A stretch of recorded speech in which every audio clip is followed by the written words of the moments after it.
ಎಲ್ರಿಗೂ ನಮಸ್ಕಾರ. SBK Kannada YouTube ಚಾನಲ್ಗೆ ನಿಮಗೆ ಸ್ವಾಗತ. ಇವತ್ತಿನ ಈ ವಿಡಿಯೋದಲ್ಲಿ ಸಿವಿಲ್ ಪೊಲೀಸ್ ಕಾನ್ಸ್ಟೇಬಲ್ ಪ್ರಶ್ನೆ ಪತ್ರಿಕೆ ದಿನಾಂಕ 27/1/2019 ಅಂದರೆ 2019 ಜನವರಿ 27ರಂದು ನಡೆದಂಥ ಈ ಪ್ರಶ್ನೆ ಪತ್ರಿಕೆಯ ಸಂಪೂರ್ಣ ಪ್ರಶ್ನೆ ಮತ್ತು ಉತ್ತರಗಳನ್ನು ವಿವರಣೆಯ ಸಹಿತವಾಗಿ ನೋಡ್ತಾ ಹೋಗೋಣ. ಇದ್ರ ಬಗ್ಗೆ ನಾನು ಆಲ್ರೆಡಿ ಒಂದು ವಿಡಿಯೋವನ್ನು ಮಾಡಿದ್ದೆ ಆ ದಿನ ಪರೀಕ್ಷೆ ನಡೆದಾಗ, ಬಟ್ ಹೆಚ್ಚು ಮಾಹಿತಿಗಳನ್ನು ಆ ಸಂದರ್ಭದಲ್ಲಿ ನೀಡೋಕ್ಕಾಗಿರಲಿಲ್ಲ. ಹಾಗಾಗಿ ಇವಾಗ ವಿವರಣಾತ್ಮಕವಾದಂಥ ಒಂದು ಸರಣಿಯನ್ನು ಇವಾಗ ಪ್ರಾರಂಭ ಮಾಡಿದ್ದೀನಿ. ಅದರಲ್ಲಿ 2019 ಪ್ರಶ್ನೆ ಪತ್ರಿಕೆಯನ್ನು ನೀವು ನೋಡ್ಬೋದು. ಅದಕ್ಕೂ ಮುಂಚೆ ನೀವೇನಾದರೂ ಪೊಲೀಸ್ ಕಾನ್ಸ್ಟೇಬಲ್ ಪರೀಕ್ಷೆಗೆ ತಯಾರಿ ನಡೆಸ್ತಾ ಇದ್ದರೆ ಆನ್ಲೈನ್ ಮಾಕ್ ಟೆಸ್ಟ್ಗಳನ್ನ ತೆಗೆದುಕೊಳ್ಳುವಂಗಿದ್ರೆ 100 ಅಂಕಗಳ 6 ಮಾಕ್ ಲೈನ್ ಟೆಸ್ಟ್ಗಳನ್ನು ನಾನು ಆಲ್ರೆಡಿ ಅಪ್ಲೋಡ್ ಮಾಡಿದ್ದೀನಿ ನಮ್ಮ ವೆಬ್ಸೈಟ್ನಲ್ಲಿ. ಡಿಸ್ಕ್ರಿಪ್ಷನಲ್ಲಿ ನಿಮಗೆ ಲಿಂಕ್ ಸಿಗುತ್ತೆ. ಎಲ್ಲ ಟೈಮರ್ ಮಾಕ್ ಟೆಸ್ಟ್ಗಳಾಗಿರ್ತವೆ. 90 ನಿಮಿಷಗಳ ಕಾಲಾವಕಾಶ ಇರುತ್ತೆ. ಪ್ರತಿ ಪ್ರಶ್ನೆಗೆ 54 ಸೆಕೆಂಡ್ ಕಾಲಾವಕಾಶ ಇರುತ್ತೆ. ಡಿಸ್ಕ್ರಿಪ್ಷನಲ್ಲಿ ನಿಮಗೆ 6 ಟೆಸ್ಟ್ಗಳ ಲಿಂಕ್ ಇದೆ. ಕಾಮೆಂಟ್ ಮಾಡಿ ಟೆಸ್ಟ್ಗಳು ಅನುಕೂಲ ಆಯಿತು ಅಂತ ಹೇಳಿದ್ರೆ ಮುಂದೆ ಇನ್ನಷ್ಟು ಹೆಚ್ಚಿನ ಸರಣಿಗಳಿಂದ ನಾನು ತಿಳಿಸ್ಕೊಡ್ತೀನಿ.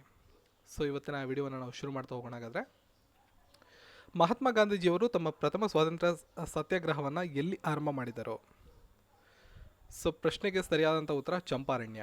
1917ರ ಏಪ್ರಿಲ್ 19ನೇ ತಾರೀಕು ಬಿಹಾರದ ಚಂಪಾರಣ್ಯದಲ್ಲಿ ನೀಲಿ ಬೆಳೆಗಾರರ ಪರವಾಗಿ ಗಾಂಧೀಜಿಯವರು ಪ್ರಾರಂಭ ಮಾಡಿದಂತಹ ಮೊಟ್ಟ ಮೊದಲ ಸತ್ಯಾಗ್ರಹವನ್ನು ಚಂಪಾರಣ್ಯ ಸತ್ಯಾಗ್ರಹ ಅಂತ ನಾವು ಕರಿತೀವಿ. ಇದು ಗಾಂಧೀಜಿಯವರು ಪ್ರಾರಂಭ ಮಾಡಿದಂಥ ಮೊಟ್ಟ ಮೊದಲನೇ ಸತ್ಯಾಗ್ರಹ. ಇನ್ನು ಇಲ್ಲಿರ್ತಕ್ಕಂಥ ಆಯ್ಕೆಗಳನ್ನು ನೋಡೋದಾದರೆ, ಬಾರ್ಡೋಲಿ ಸತ್ಯಾಗ್ರಹ ಇದೇನಿದೆ ಇದು ಗುಜರಾತ್ ರಾಜ್ಯದಲ್ಲಿ 1928ರಲ್ಲಿ ನಡೆದಂಥ ಒಂದು ಸತ್ಯಾಗ್ರಹ. ಇದಕ್ಕೂ ಮುಂಚೆ 1925ರಲ್ಲಿ ಬಾರ್ಡೋಲಿಯಲ್ಲಿ ಬರಗಾಲ ಮತ್ತು ಕ್ಷಾಮ ಪರಿಸ್ಥಿತಿ ಬಂದಿರ್ತದೆ. ರೈತರಿಗೆ ಸಾಕಷ್ಟು ಹಣಕಾಸಿನ ಸಮಸ್ಯೆ ಉಂಟಾಗಿರ್ತದೆ. ಆದರೂ ಬಾಂಬೆ ಪ್ರಾಂತ್ಯ ಆ ಸಂದರ್ಭದಲ್ಲಿ ವಾರ್ಷಿಕವಾಗಿ ತೆರಿಗೆಯನ್ನು ಹೆಚ್ಚು ಮಾಡಿರುತ್ತೆ. 30% ತೆರಿಗೆಯನ್ನು ಹೆಚ್ಚು ಮಾಡಿರ್ತದೆ. ಸೊ ಇದನ್ನು ವಿರೋಧಿಸಿ 1928ರಲ್ಲಿ ಬಾರ್ಡೋಲಿ ಸತ್ಯಾಗ್ರಹವನ್ನು ನಡೆಸಲಾಯಿತು. ಇದರಲ್ಲಿ ಗಾಂಧೀಜಿಯವರು ಭಾಗವಹಿಸಿದರು. ಇದೇ ಸಂದರ್ಭದಲ್ಲಿ ಸರ್ದಾರ್ ವಲ್ಲಭಾಯ್ ಪಟೇಲ್ ಅವರಿಗೆ ಗಾಂಧೀಜಿಯವರು ಸರ್ದಾರ್ ಅನ್ನೋ ಬಿರುದನ್ನು ಕೊಟ್ಟರು. ಇಂಪಾರ್ಟೆಂಟು, ನಿಮಗೆ ಎಕ್ಸಾಮಲ್ಲಿ ಕೇಳೋ ಸಾಧ್ಯತೆಗಳಿದೆ. ಸರ್ದಾರ್ ಬಿರುದನ್ನು ವಲ್ಲಭಾಯ್ ಪಟೇಲ್ ಅವರಿಗೆ ಕೊಟ್ಟವರು ಯಾರು? ಮಹಾತ್ಮ ಗಾಂಧೀಜಿಯವರು. ಕೊಟ್ಟಂಥ ಸಂದರ್ಭ 1928. ಕೊಟ್ಟದ್ದು ಯಾವ ಒಂದು ಸಂದರ್ಭದಲ್ಲಿ? ಬಾರ್ಡೋಲಿ ಸತ್ಯಾಗ್ರಹ ನಡೀತಲ್ಲ ಆ ಸಂದರ್ಭದಲ್ಲಿ. ಈ ರೀತಿಯಾಗಿ ನಿಮಗೆ ಮಾಹಿತಿಗಳು ಗೊತ್ತಿರಬೇಕು. ನೆಕ್ಸ್ಟ್ ಪ್ರಶ್ನೆಗೆ ಹೋಗೋಣ. ಯಾವ ಕಾಂಗ್ರೆಸ್ ಅಧಿವೇಶನದಲ್ಲಿ ಗಾಂಧಿ ಇರ್ವಿನ್ ಒಪ್ಪಂದ ಅಂಗೀಕರಿಸಲ್ಪಟ್ಟಿತು? ಸೊ ಈ ಒಂದು ಪ್ರಶ್ನೆಗೆ ಸರಿಯಾದಂಥ ಉತ್ತರ ಆಪ್ಷನ್ 1, ಕರಾಚಿ ಅಧಿವೇಶನ. ನೋಡಿ, ಕರಾಚಿ ಅಧಿವೇಶನ 1931ರ ಮಾರ್ಚ್ 26ರಂದು ನಡೀತು. ಮಾರ್ಚ್ 26ರಿಂದ 31 ತನಕ ನಡೀತು. ಈ ಅಧಿವೇಶನದಲ್ಲಿ ಗಾಂಧೀಜಿ ಇರ್ವಿನ್ ಒಪ್ಪಂದವನ್ನು ಅಂಗೀಕರಿಸಲ್ಪಟ್ಟರು. ಗಾಂಧೀಜಿಯವರನ್ನು 2ನೇ ದುಂಡು ಮೇಜಿನ ಸಮ್ಮೇಳನಕ್ಕೆ ಕಾಂಗ್ರೆಸ್ನಿಂದ ಪ್ರತಿನಿಧಿಯಾಗಿ ಆಯ್ಕೆ ಮಾಡಲಾಯಿತು. ಇನ್ನು ಈ ಒಂದು ಅಧಿವೇಶನದ ಅಧ್ಯಕ್ಷತೆಯನ್ನು ಸರ್ದಾರ್ ವಲ್ಲಭಾಯ್ ಪಟೇಲ್ ವಹಿಸ್ಕೊಂಡಿದ್ರು. ನೆನಪಲ್ಲಿ ಇಟ್ಕೊಂಡಿರಿ, ಸರ್ದಾರ್ ವಲ್ಲಭಾಯ್ ಪಟೇಲ್ ಅವರು ಈ ಒಂದು ಸಮ್ಮೇಳನದ ಕರಾಚಿ ಕಾಂಗ್ರೆಸ್ ಅಧಿವೇಶನದ ಅಧ್ಯಕ್ಷತೆಯನ್ನು ವಹಿಸ್ಕೊಂಡಿದ್ರು. ಈ ಅಧಿವೇಶನದಲ್ಲಿ ನೆಹರು ಅವರು ಸಿದ್ಧಪಡಿಸಿದಂಥ ಸಾಮಾಜಿಕ, ಆರ್ಥಿಕ ಮತ್ತು ರಾಜಕೀಯ ಕಾರ್ಯಕ್ರಮದ ನೀತಿಯ ಘೋಷಣೆಗಳನ್ನು ಅಂಗೀಕರಿಸಲಾಯಿತು. ಸೊ ಇದಕ್ಕೆ ಮುಂಚೆ ಇದ್ರ ಬಗ್ಗೆ ಹೆಚ್ಚಿನ ಮಾಹಿತಿಯನ್ನು ನಿಮಗೆ ತಿಳ್ಕೊಳ್ಳುವಂಥ ಪ್ರಯತ್ನ ಇದ್ದರೆ ನೀವು ಇದ್ರ ಬಗ್ಗೆ ಹೆಚ್ಚು ಓದ್ಬೋದು. ಬಟ್ ನೀವು ಇಲ್ಲಿ ನೆನಪಲ್ಲಿ ಇಟ್ಕೊಂಡಿರಬೇಕಾಗಿರೋದು ಏನು ಅಂದರೆ, ಈ ಸ್ಪೆಸಿಫಿಕ್ ಪ್ರಶ್ನೆ ಬಂದಾಗ ಗಾಂಧಿ ಇರ್ವಿನ್ ನಡುವಿನ ಒಪ್ಪಂದ ಯಾವಾಗ ಅಂಗೀಕರಿಸಲ್ಪಡ್ತು ಅಂತ ಬಂದಾಗ, ಇದು ನಡೆದಂತು ಕರಾಚಿ ಅಧಿವೇಶನದಲ್ಲಿ ಇದು ಅಂಗೀಕಾರ ಆಯಿತು. ಇದು ನಡೆದಿದ್ದು 1931ರಲ್ಲಿ. ಈ ಒಂದು ಸಂದರ್ಭದಲ್ಲಿ ಈ ಒಂದು ಅಧಿವೇಶನ ನಡೀತು. ಈ ಒಂದು ಅಧಿವೇಶನ ಅಧ್ಯಕ್ಷತೆಯನ್ನು ವಹಿಸ್ಕೊಂಡಿದ್ದಂಥವರು ಸರ್ದಾರ್ ವಲ್ಲಭಾಯ್ ಪಟೇಲರು. ಇಲ್ಲಿ ಇನ್ನೆರಡು ವಿಷಯಗಳು ನಿಮ್ಗೆ ಹೇಳ್ಬಿಡ್ತೀನಿ. ಲಾಹೋರ್ ಅಧಿವೇಶನ ಅಂತಿದೆಯಲ್ಲ, ಇದು ನಡೆದಿದ್ದು 1929ರಲ್ಲಿ ಲಾಹೋರ್ನಲ್ಲಿ ನಡೀತು ರಾಷ್ಟ್ರೀಯ ಕಾಂಗ್ರೆಸ್ ಅಧಿವೇಶನ. ಇದರ ಅಧ್ಯಕ್ಷತೆಯನ್ನು ಜವಾಹರ್ಲಾಲ್ ನೆಹರು ಖುದ್ದು ವಹಿಸ್ಕೊಂಡಿದ್ರು. ಅಲ್ಲಿ ಒಂದು ನಿರ್ಣಯವನ್ನು ಮಾಡಿದ್ರು. ಆ ನಿರ್ಣಯದಂತೆಯೇ 1930 ಜನವರಿ 26ರಂದು ಪೂರ್ಣ ಸ್ವರಾಜ್ ದಿನವನ್ನು ಆಚರಣೆ ಮಾಡಲಾಯಿತು. ಆಚರಣೆ ಮಾಡಿದ್ದು 1930 ಜನವರಿ 26ರಂದೇ ಇರಬಹುದು. ಆದರೆ ಈ ಆಚರಣೆಯ ಬಗ್ಗೆ ಅಂಗೀಕಾರ ಮಾಡಿಕೊಂಡಿದ್ದು ಅಥವಾ ನಿರ್ಧಾರವನ್ನು ತೆಗೆದುಕೊಂಡಿದ್ದು ಲಾಹೋರ್ ಅಧಿವೇಶನದಲ್ಲಿ. ಇದರ ಅಧ್ಯಕ್ಷತೆಯನ್ನು ಜವಾಹರ್ಲಾಲ್ ನೆಹರು ವಹಿಸ್ಕೊಂಡಿದ್ದರು. ಇಲ್ಲಿ ಇನ್ನೊಂದು ವಿಷಯ ನಿಮಗೆ ತಿಳಿಸ್ಬಿಡ್ತೀನಿ ನಾನು. ಮಹಾತ್ಮ ಗಾಂಧೀಜಿಯವರು ರಾಷ್ಟ್ರೀಯ ಕಾಂಗ್ರೆಸ್ನ ಅಧ್ಯಕ್ಷತೆಯನ್ನು ವಹಿಸ್ಕೊಂಡಿದ್ದು ಒಂದೇ ಬಾರಿ. ಅದು 1924ರ ಬೆಳಗಾವಿ ಅಧಿವೇಶನ. ನಮ್ಮ ಕರ್ನಾಟಕದಲ್ಲಿ ನಡೆದಂತಹ ಕರ್ನಾಟಕದ ಬೆಳಗಾವಿಯಲ್ಲಿ 39ನೇ ಕಾಂಗ್ರೆಸ್ ಅಧಿವೇಶನ ನಡೆದಿತ್ತು. ಆ ಒಂದು ಅಧಿವೇಶನದ ಅಧ್ಯಕ್ಷತೆಯನ್ನು ವಹಿಸ್ಕೊಂಡಿದ್ದರು. ಮಹಾತ್ಮ ಗಾಂಧೀಜಿಯವರು ಈ ಅಧ್ಯಕ್ಷತೆಯನ್ನು ವಹಿಸ್ಕೊಂಡಂಥ ಏಕೈಕ ಕಾಂಗ್ರೆಸ್ ಅಧಿವೇಶನ ಇದಾಗಿರ್ತದೆ. ಸೊ ಇಷ್ಟೆಲ್ಲ ರಾಷ್ಟ್ರೀಯ ಕಾಂಗ್ರೆಸ್ ಬಗ್ಗೆ ನಾವು ಮಾತಾಡ್ತಿದ್ದೀವಿ ಅಂದರೆ, ರಾಷ್ಟ್ರೀಯ ಕಾಂಗ್ರೆಸ್ ಸ್ಥಾಪನೆಯಾಗಿದ್ದು 1885ರಲ್ಲಿ. ತುಂಬ ಸಲ ಎಕ್ಸಾಮಲ್ಲಿ ಕೇಳಿದ್ದಾರೆ. ಇದನ್ನು A.O. ಹ್ಯೂಮ್ ಅವರು ಸ್ಥಾಪನೆ ಮಾಡಿದ್ರು. A.O. ಹ್ಯೂಮ್ ಇದನ್ನು ಸ್ಥಾಪನೆ ಮಾಡಿದಂಥವ್ರು. ಓಕೆ, 1885ರಲ್ಲಿ ಸ್ಥಾಪನೆ ಆಯಿತು. ಡಿಸೆಂಬರ್ನಲ್ಲಿ ಮೊಟ್ಟ ಮೊದಲನೇ ಸಮ್ಮೇಳನ ಎಲ್ಲಿ ನಡೀತು ಅಂತ ಹೇಳಿದ್ರೆ, ಮೊಟ್ಟ ಮೊದಲನೇ ಸಮ್ಮೇಳನ ಬಾಂಬೆಯಲ್ಲಿ ನಡೆದಿತ್ತು. 1885ರಲ್ಲಿ ಸ್ಥಾಪನೆ ಮಾಡಿದ್ರು. ಎ.ಒ. ಹ್ಯೂಮ್ ಅವರು ಸ್ಥಾಪನೆ ಮಾಡಿದಂಥವ್ರು.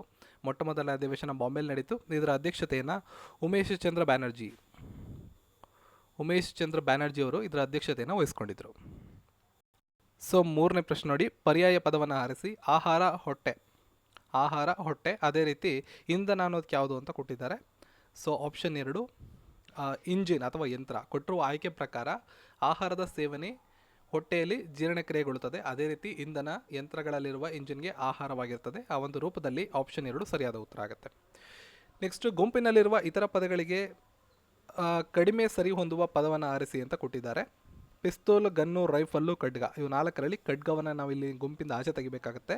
ಕೊಟ್ಟಿರತಕ್ಕಂಥ ಆಯ್ಕೆಗಳ ಪ್ರಕಾರ ಖಡ್ಗ ಇತರ ಆಯ್ಕೆಗಳಾದಂತಹ ಪಿಸ್ತೂಲು, ಗನ್ನು ಮತ್ತು ರೈಫಲ್ಲು ಇವುಗಳಿಗಿಂತ ಭಿನ್ನವಾಗಿರ್ತದೆ.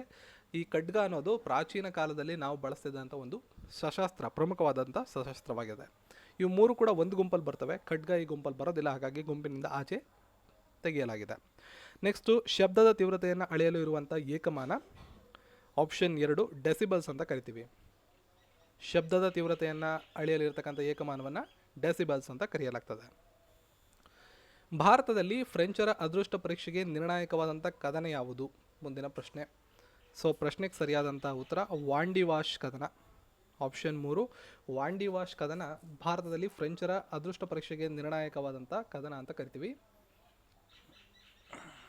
ಸೊ ಭಾರತದಲ್ಲಿ ವಾಂಡಿವಾಶ್ ಕದನ ನಡೆದಿದ್ದು 1760ರಲ್ಲಿ. ಇದಕ್ಕೊಂದು ಹಿನ್ನೆಲೆ ಇದೆ. 1758ರಿಂದ 1763 ತನಕ ಬ್ರಿಟಿಷರು ಮತ್ತು ಫ್ರೆಂಚರ ನಡುವೆ ಸಪ್ತವಾರ್ಷಿಕ ಕದನ ನಡೀತಿತ್ತು. ಇದನ್ನು ನೀವು ಓದಿರ್ತೀರಾ. ಸೊ ಈ 7 ವರ್ಷಗಳ ಕಾಲ ಬ್ರಿಟಿಷರ ನಡುವೆ ಸಪ್ತವಾರ್ಷಿಕ ಕದನ ನಡೀತು ಎಲ್ಲ ಕಡೆ. ಆ ಒಂದು ಕಾರಣದಿಂದಾಗಿ ಭಾರತದಲ್ಲಿ 1760ರಲ್ಲಿ ವಾಂಡಿವಾಶ್ ಕದನ ನಡೀತು. ಫ್ರೆಂಚರ ಪರವಾಗಿ ಬುಸ್ಸಿ ಹಾಗೂ ಬ್ರಿಟಿಷರ ಪರವಾಗಿ ಸರ್ ಐರ್ಕೂಟ್ ಮುಂದಾಳತ್ವವನ್ನು ವಹಿಸಿಕೊಂಡು ಯುದ್ಧವನ್ನು ನಡೆಸಿದ್ರು. ಈ ಯುದ್ಧ ಏನಾಯಿತು, 1763ರಲ್ಲಿ ಪ್ಯಾರಿಸ್ ಒಪ್ಪಂದವನ್ನು ಮಾಡ್ಕೊಳ್ಳೋ ಮೂಲಕ ಕೊನೆಯಾಯಿತು. ನೆನಪಲ್ಲಿ ಇಟ್ಕೊಂಡ್ರೆ ಇಷ್ಟು ಕೂಡ ಇಂಪಾರ್ಟೆಂಟ್.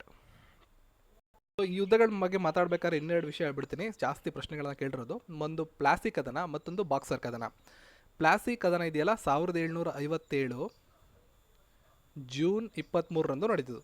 1757 ಜೂನ್ 23ರಂದು ಬಂಗಾಳದ ನವಾಬ ಆದಂಥ ಸಿರಾಜು ಉದ್ ದೌಲಾ ಮತ್ತು ಬ್ರಿಟಿಷರ ರಾಬರ್ಟ್ ಕ್ಲೈವ್ ಸೇನೆ ನಡುವೆ ನಡೆದಂಥ ಒಂದು ಯುದ್ಧ ಇದು. ಆಯಿತಾ? ಈ ಒಂದು ಯುದ್ಧದ ಬಗ್ಗೆ ಹಲವಾರು ಸಲ ಪ್ರಶ್ನೆ ಪತ್ರಿಕೆಗಳಲ್ಲಿ ಪ್ರಶ್ನೆಗಳನ್ನು ಕೇಳಿದ್ದಾರೆ. ಪ್ಲಾಸಿ ಕದನ ಯಾವಾಗ ನಡೀತು ಅಂತ ನೇರವಾಗಿ ಪ್ರಶ್ನೆ ಕೇಳ್ಬೋದು, ಅಥವಾ ಯಾರ್ಯಾರ ನಡುವೆ ನಡೀತು ಅಂತ ಕೇಳ್ಬೋದು, ಇಸ್ವಿ ಕೇಳ್ಬೋದು. ಮತ್ತೊಂದು ಬಾಕ್ಸರ್ ಕದನ 1764ರಲ್ಲಿ ನಡೆದಿತ್ತು. ಬಾಕ್ಸರ್ ಕದನ ಬಂಗಾಳದ ನವಾಬ ಆದಂತಹ ಮೀರ್ ಕಾಸಿಂ ಮತ್ತು ಬ್ರಿಟಿಷ್ ಸೇನೆಯ ಕಮಾಂಡರ್ ಆಗಿದ್ದಂಥ ಹೆಕ್ಟರ್ ಮನ್ರೋ ನಡುವೆ ಬಾಕ್ಸರ್ ಎಂಬ ಸ್ಥಳದಲ್ಲಿ ನಡೆದಂಥ ಒಂದು ಕದನ.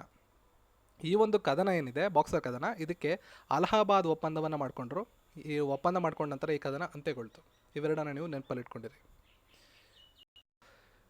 ಮುಂದಿನ ಪ್ರಶ್ನೆ, ಯಾವ ಇಸ್ವಿಯಲ್ಲಿ ಕಸ್ತೂರಿಬಾ ಗಾಂಧಿಯವರು ಜೈಲಿನಲ್ಲಿ ನಿಧನರಾದರು?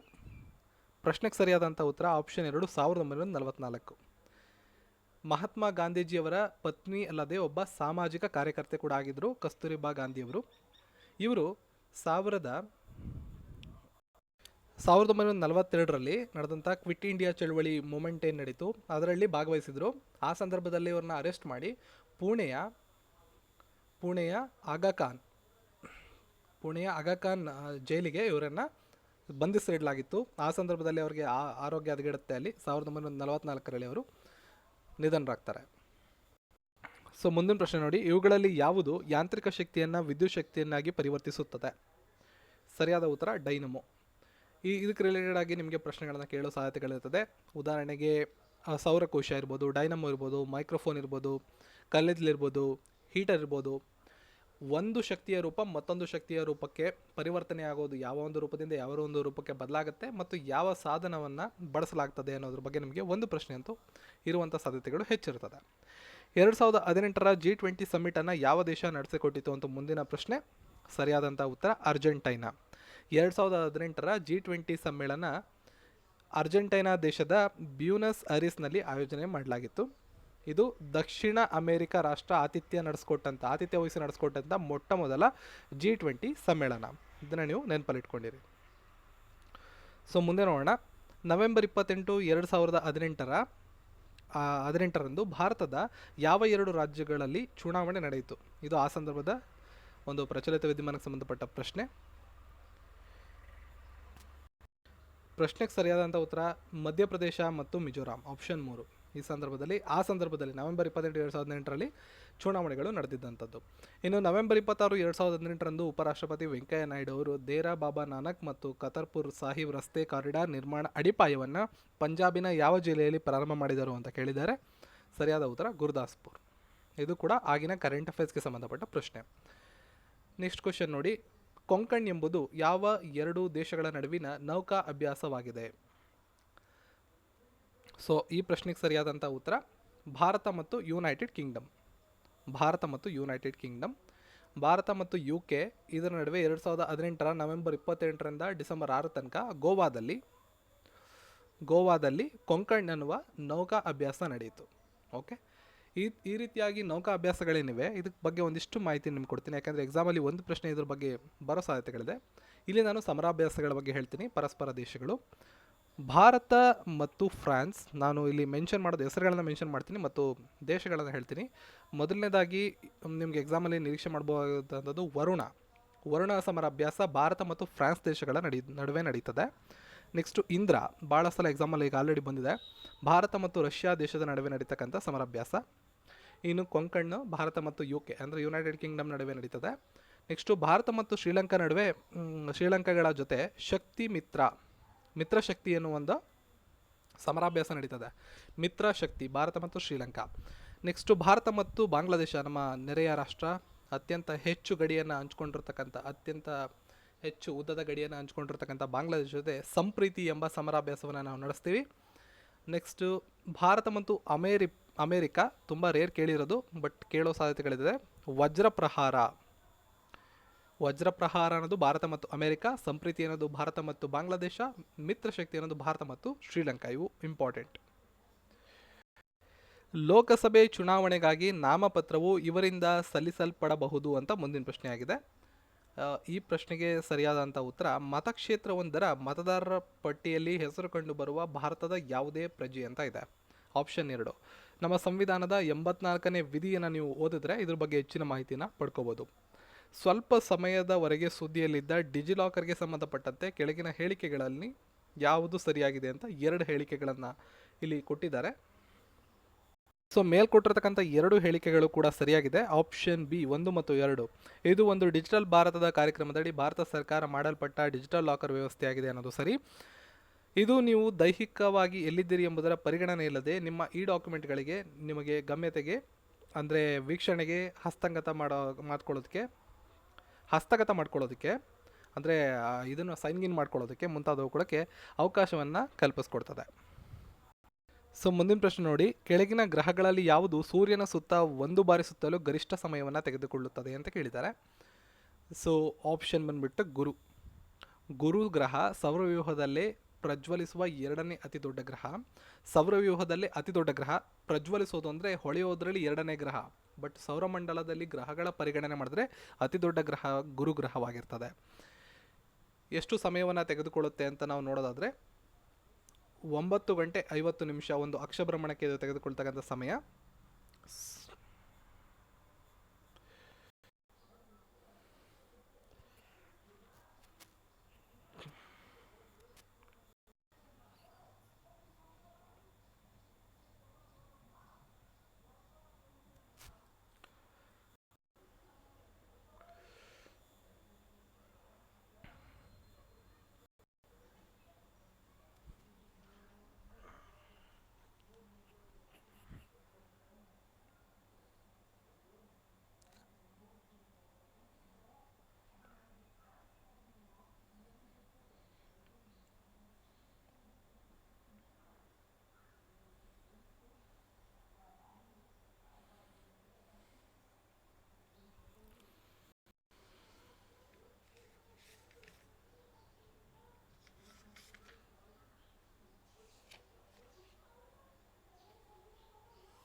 ಶ್ರೀಶೈಲಂ ಎಂಬುದು ಆಂಧ್ರ ಪ್ರದೇಶ ರಾಜ್ಯದಲ್ಲಿ ಕಂಡುಬರುತ್ತದೆ. ಶ್ರೀ ಬ್ರಹ್ಮರಂಭ ಮಲ್ಲಿಕಾರ್ಜುನ ಹಿಂದೂ ದೇವಾಲಯಗಳಲ್ಲಿ ಪ್ರಸಿದ್ಧವಾಗಿರ್ತಕ್ಕಂಥ ದೇವಾಲಯ ಇದು. ಶಿವನಿಗೆ ಸಂಬಂಧಪಟ್ಟ 12 ಜ್ಯೋತಿರ್ಲಿಂಗಗಳಲ್ಲಿ ಇದು ಒಂದು ಮತ್ತು ಓಂಕಾರೇಶ್ವರ ದೇವಾಲಯ ಎರಡೂ ಕೂಡ ಶಿವನ ಜ್ಯೋತಿರ್ಲಿಂಗಗಳಲ್ಲಿ 12 ಜ್ಯೋತಿರ್ಲಿಂಗಗಳು ಅಂತ ನಾವು ಕರಿತೀವಿ. ಅದರಲ್ಲಿ ಶ್ರೀಶೈಲಂ ಕೂಡ ಒಂದು, ಓಂಕಾರೇಶ್ವರ ಕೂಡ ಒಂದು, ಎರಡನ್ನು ನೆನಪಲ್ಲಿಟ್ಕೊಳ್ಳಿ. ಜೊತೆಗೆ ಈ ಶ್ರೀಶೈಲಂ ಇದೆಯಲ್ಲ, ಇದು ಪಾರ್ವತಿ ದೇವತೆಗೆ ಸಂಬಂಧಪಟ್ಟ 8 ಶಕ್ತಿಪೀಠಗಳಲ್ಲಿ ಇದು ಒಂದು. ಓಕೆ, ಇನ್ನು ಓಂಕಾರೇಶ್ವರ ದೇವಾಲಯ ಇದೊಂದು ಹಿಂದೂ ದೇವಾಲಯ. ಮಧ್ಯಪ್ರದೇಶ ರಾಜ್ಯದ ಕಾಂದ್ವಾ ಜಿಲ್ಲೆಯಲ್ಲಿ ಇದು ಕಂಡುಬರ್ತದೆ. ನರ್ಮದಾ ನದಿಯ ದಡದಲ್ಲಿ ಇದು ಕಂಡುಬರ್ತದೆ. ಇನ್ನು ಪುಷ್ಕರ ಎಂಬುದು ನದಿ ಪೂಜೆಗೆ ಸಂಬಂಧಪಟ್ಟ ಒಂದು ಭಾರತೀಯ ಹಬ್ಬವಾಗಿರ್ತದೆ. ಇದನ್ನು ನೆನಪಲ್ಲಿಟ್ಕೊಂಡಿರಿ. ನೆಕ್ಸ್ಟ್ ಹೋಗೋಣ. ಸೊ ಇತ್ತೀಚೆಗೆ ಸುದ್ದಿಯಲ್ಲಿರುವ H1N1 ವೈರಸ್ ಕೆಳಗಿನ ಯಾವುದಕ್ಕೆ ಸಂಬಂಧಪಡುತ್ತದೆ? ಆಪ್ಷನ್ 3 ಹಂದಿ ಜ್ವರಕ್ಕೆ ಸಂಬಂಧಪಡುತ್ತದೆ. ಕೆಳಗಿನ ಹೇಳಿಕೆಗಳನ್ನು ಪರಿಗಣಿಸಿ. ಲೋಕಸಭೆಗೆ ಸಂಬಂಧಪಟ್ಟಂತೆ, ಸ್ಪೀಕರ್ಗೆ ಸಂಬಂಧಪಟ್ಟಂತೆ 2 ಹೇಳಿಕೆಗಳನ್ನು ಕೊಟ್ಟಿದ್ದಾರೆ. 2 ಹೇಳಿಕೆಗಳಲ್ಲಿ ಯಾವ್ದು ಸರಿ ಅಂತಾರೆ? 2 ಕೂಡ ತಪ್ಪಾಗಿದೆ. 1 ಮತ್ತು 2 ಯಾವುದೂ ಅಲ್ಲ. ಇದ್ರ ಬಗ್ಗೆ ನೀವು ಮಾಹಿತಿಯನ್ನು ತಿಳ್ಕೊಬೇಕು ಅಂದರೆ ನಮ್ಮ ಸಂವಿಧಾನದ 93ನೇ ವಿಧಿ ಇದನ್ನು ಓದಿ ನಿಮಗೆ ಸಂಪೂರ್ಣವಾದ ಮಾಹಿತಿ ಸಿಗುತ್ತೆ. George H. ಬುಷ್ ತಮ್ಮ 94ನೇ ವಯಸ್ಸಿನಲ್ಲಿ ತೀರಿಕೊಂಡರು. ಅವರು ಯಾವ ದೇಶದ ಮಾಜಿ ರಾಷ್ಟ್ರಪತಿಯಾಗಿದ್ದರು ಅಂತ ಮುಂದಿನ ಪ್ರಶ್ನೆಯಾಗಿದೆ. So America, USA. ಇತ್ತೀಚೆಗೆ ಫ್ರಾನ್ಸ್ನ ಅತ್ಯುನ್ನತ ನಾಗರಿಕ ಪ್ರಶಸ್ತಿಯಿಂದ ಗೌರವಿಸಲ್ಪಟ್ಟವರು ಯಾರು ಅನ್ನೋದು ಮುಂದಿನ ಪ್ರಶ್ನೆಯಾಗಿದೆ. ಸೊ ಪ್ರಶ್ನೆಗೆ ಸರಿಯಾದಂಥ ಉತ್ತರ ಆಪ್ಷನ್ 1 ಅಜೀಂ ಪ್ರೇಮ್ಜಿ ಅವರು. ಅಜೀಂ ಪ್ರೇಮ್ಜಿ ಭಾರತದ ಬಿಲ್ಗೇಟ್ಸ್ ಅಂತ ಇವ್ರನ್ನ ಕರಿತೀವಿ. ವಿಪ್ರೋ ಸಂಸ್ಥೆಯ ಅಧ್ಯಕ್ಷರು ಇವರು ಅಜೀಂ ಪ್ರೇಮ್ಜಿ. ಇವರು ಫ್ರಾನ್ಸ್ನ ಅತ್ಯುನ್ನತ ನಾಗರಿಕ ಪುರಸ್ಕಾರವನ್ನು ಪಡ್ಕೊಂಡಿರ್ತಾರೆ. ಸೊ ಮುಂದಿನ ಪ್ರಶ್ನೆ, ಉತ್ತರ ಪ್ರದೇಶದ ಮುಖ್ಯಮಂತ್ರಿಯಾದ ಯೋಗಿ ಆದಿತ್ಯನಾಥರು ಇತ್ತೀಚೆಗೆ ಯಾವ ಜಿಲ್ಲೆಯನ್ನು ಅಯೋಧ್ಯ ಎಂದು ಮರುನಾಮಕರಣ ಮಾಡಿದ್ದಾರೆ? ಇದು 2018ರ ಪ್ರಚಲಿತ ವಿದ್ಯಮಾನ. ಈ ಪ್ರಶ್ನೆಗೆ ಸರಿಯಾದ ಉತ್ತರ ಫೈಜಾಬಾದ್. ಉತ್ತರ ಪ್ರದೇಶದ ಮುಖ್ಯಮಂತ್ರಿಯಾದಂಥ ಯೋಗಿ ಆದಿತ್ಯನಾಥ್ ಅವರು 2018ರ ನವೆಂಬರ್ ತಿಂಗಳಲ್ಲಿ ಫೈಜಾಬಾದ್ ಜಿಲ್ಲೆಯನ್ನು ಅಯೋಧ್ಯ ಅಂತ ಮರುನಾಮಕರಣ ಮಾಡಿದ್ದಾರೆ. 2011ರ ಜನಗಣತಿ ಪ್ರಕಾರ ಅತಿ ಹೆಚ್ಚು ಜನಸಂಖ್ಯೆಯನ್ನು ಹೊಂದಿರತಕ್ಕಂಥ ರಾಜ್ಯ ಯಾವುದು ಅಂತ ಪ್ರಶ್ನೆ. ಇದು ಜನಸಂಖ್ಯೆ 2011ರ ಲೆಕ್ಕಾಚಾರದಲ್ಲಿ. ಸೊ ಉತ್ತರ ಪ್ರದೇಶ ಅತ್ಯಂತ ಹೆಚ್ಚು ಜನಸಂಖ್ಯೆಯನ್ನು ಹೊಂದಿರತಕ್ಕಂಥ ಒಂದು ಪ್ರದೇಶವಾಗಿರ್ತದೆ 2011ರ ಜನಗಣತಿ ಪ್ರಕಾರ. ಇನ್ನೆರಡು ವಿಷಯಗಳನ್ನು ನಿಮಗೆ ಹೇಳ್ತೀನಿ. ಭೌಗೋಳಿಕ ವಿಸ್ತೀರ್ಣದಲ್ಲಿ ರಾಜಸ್ಥಾನ ಮೊದಲನೇ ಸ್ಥಾನವನ್ನು ಪಡ್ಕೊಳ್ಳುತ್ತೆ ಮತ್ತು ಗೋವಾ ಕೊನೆ ಸ್ಥಾನವನ್ನು ಪಡ್ಕೊಳ್ಳುತ್ತೆ. ವಿಸ್ತೀರ್ಣದಲ್ಲಿ ಅಂದರೆ ಭೂಮಿಯ ಅಳತೆ ಆಧಾರದ ಮೇಲೆ ರಾಜಸ್ಥಾನ ಅತಿ ದೊಡ್ಡ ಜಿಲ್ಲೆ, ಗೋವಾ ಅತಿ ಚಿಕ್ಕ ಜಿಲ್ಲೆ. ಜನಸಂಖ್ಯೆಯಲ್ಲಿ ಉತ್ತರ ಪ್ರದೇಶ ಈ ಕ್ವಶನಲ್ಲಿ ಕೇಳಿರೋ ಹಂಗೆ ಅತಿ ದೊಡ್ಡ ಜಿಲ್ಲೆ, ಸಿಕ್ಕಿಂ ಅತಿ ಚಿಕ್ಕ ಜಿಲ್ಲೆ. ನಿಮಗೆ ಇದರಲ್ಲಿ ಪ್ರಶ್ನೆಗಳನ್ನು ಕೇಳ್ಬೋದು ಕನ್ಫ್ಯೂಸ್ ಮಾಡೋದಕ್ಕೆ, ಹಾಗಾಗಿ ಹೇಳ್ತಾ ಇದ್ದೀನಿ. ವಿಸ್ತೀರ್ಣ, ಜನಸಂಖ್ಯೆ ಎರಡನ್ನೂ ನೋಡ್ಕೊಂಡ್ರಿ. ವಿಸ್ತೀರ್ಣದಲ್ಲಿ ಕೇಳಿದಾಗ ರಾಜಸ್ಥಾನ ಮತ್ತು ಗೋವಾ ಅತಿ ದೊಡ್ಡ ಜಿಲ್ಲೆ, ಅತಿ ಚಿಕ್ಕ ಜಿಲ್ಲೆ. ಜನಸಂಖ್ಯೆ ಹೇಳಿದಾಗ ಉತ್ತರ ಪ್ರದೇಶ ಮತ್ತು ಸಿಕ್ಕಿಂ ಅತಿ ದೊಡ್ಡ ಜಿಲ್ಲೆ ಮತ್ತು ಅತಿ ಚಿಕ್ಕ ಜಿಲ್ಲೆ ಆಗಿರ್ತದೆ. ಇನ್ನೆರಡು ವಿಷಯಗಳನ್ನು ಜಾಸ್ತಿ ಎಕ್ಸಾಮಲ್ಲಿ ಕೇಳ್ತಾರೆ. ಒಂದು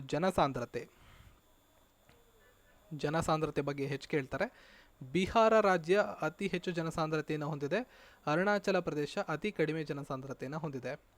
ಇನ್ನು ನೆಕ್ಸ್ಟು ಲಿಂಗಾನುಪಾತಕ್ಕೆ ಬಂದರೆ ಕೇರಳ ಅತಿ ಹೆಚ್ಚು ಲಿಂಗಾನುಪಾತವನ್ನು ಹೊಂದಿದೆ. ಹರಿಯಾಣ ಅತಿ ಕಡಿಮೆ ಲಿಂಗಾನುಪಾತವನ್ನು ಹೊಂದಿದೆ. ಇನ್ನು ಮತ್ತೊಂದು ಸಾಕ್ಷರತೆ ಬಂದಾಗಲೂ ಕೂಡ ಕೇರಳ ಅತಿ ಹೆಚ್ಚು ಸಾಕ್ಷರತೆ ಹೊಂದಿರತಕ್ಕಂಥ ಮೊದಲನೇ ಸ್ಥಾನದಲ್ಲಿರ್ತಕ್ಕಂಥ ಜಿಲ್ಲೆ ಇದ್ದರೆ, ಬಿಹಾರ ಅತಿ ಕಡಿಮೆ ಮತ್ತು ಕೊನೆಯ ಸ್ಥಾನದಲ್ಲಿರ್ತಕ್ಕಂಥ ರಾಜ್ಯವಾಗಿದೆ. ಪಾದ ಮತ್ತು ಬಾಯಿ ರೋಗ ಸಾಮಾನ್ಯವಾಗಿ ಕಂಡುಬರುವುದು ಜಾನುವಾರುಗಳಲ್ಲಿ. ಆಪ್ಷನ್ 4. ಈ ಕೆಳಗಿನ ಪರ್ವತ ಶ್ರೇಣಿಗಳಲ್ಲಿ ಯಾವುದು ಭಾರತದಲ್ಲಿನ ಒಂದು ರಾಜ್ಯದ ಮೇಲೆ ಮಾತ್ರ ಹರಡಿರುತ್ತದೆ ಅಂತ ಮುಂದಿನ ಪ್ರಶ್ನೆ. ಸರಿಯಾದಂಥ ಉತ್ತರ ಅಜಂತ. ಆಪ್ಷನ್ 2. ಬಸದಿ ಧಾರ್ಮಿಕ ಶಬ್ದ ಕೆಳಗಿನ ಯಾವುದರೊಂದಿಗೆ ನಂಟನ್ನು ಹೊಂದಿದೆ ಅಂತ ಮುಂದಿನ ಪ್ರಶ್ನೆ.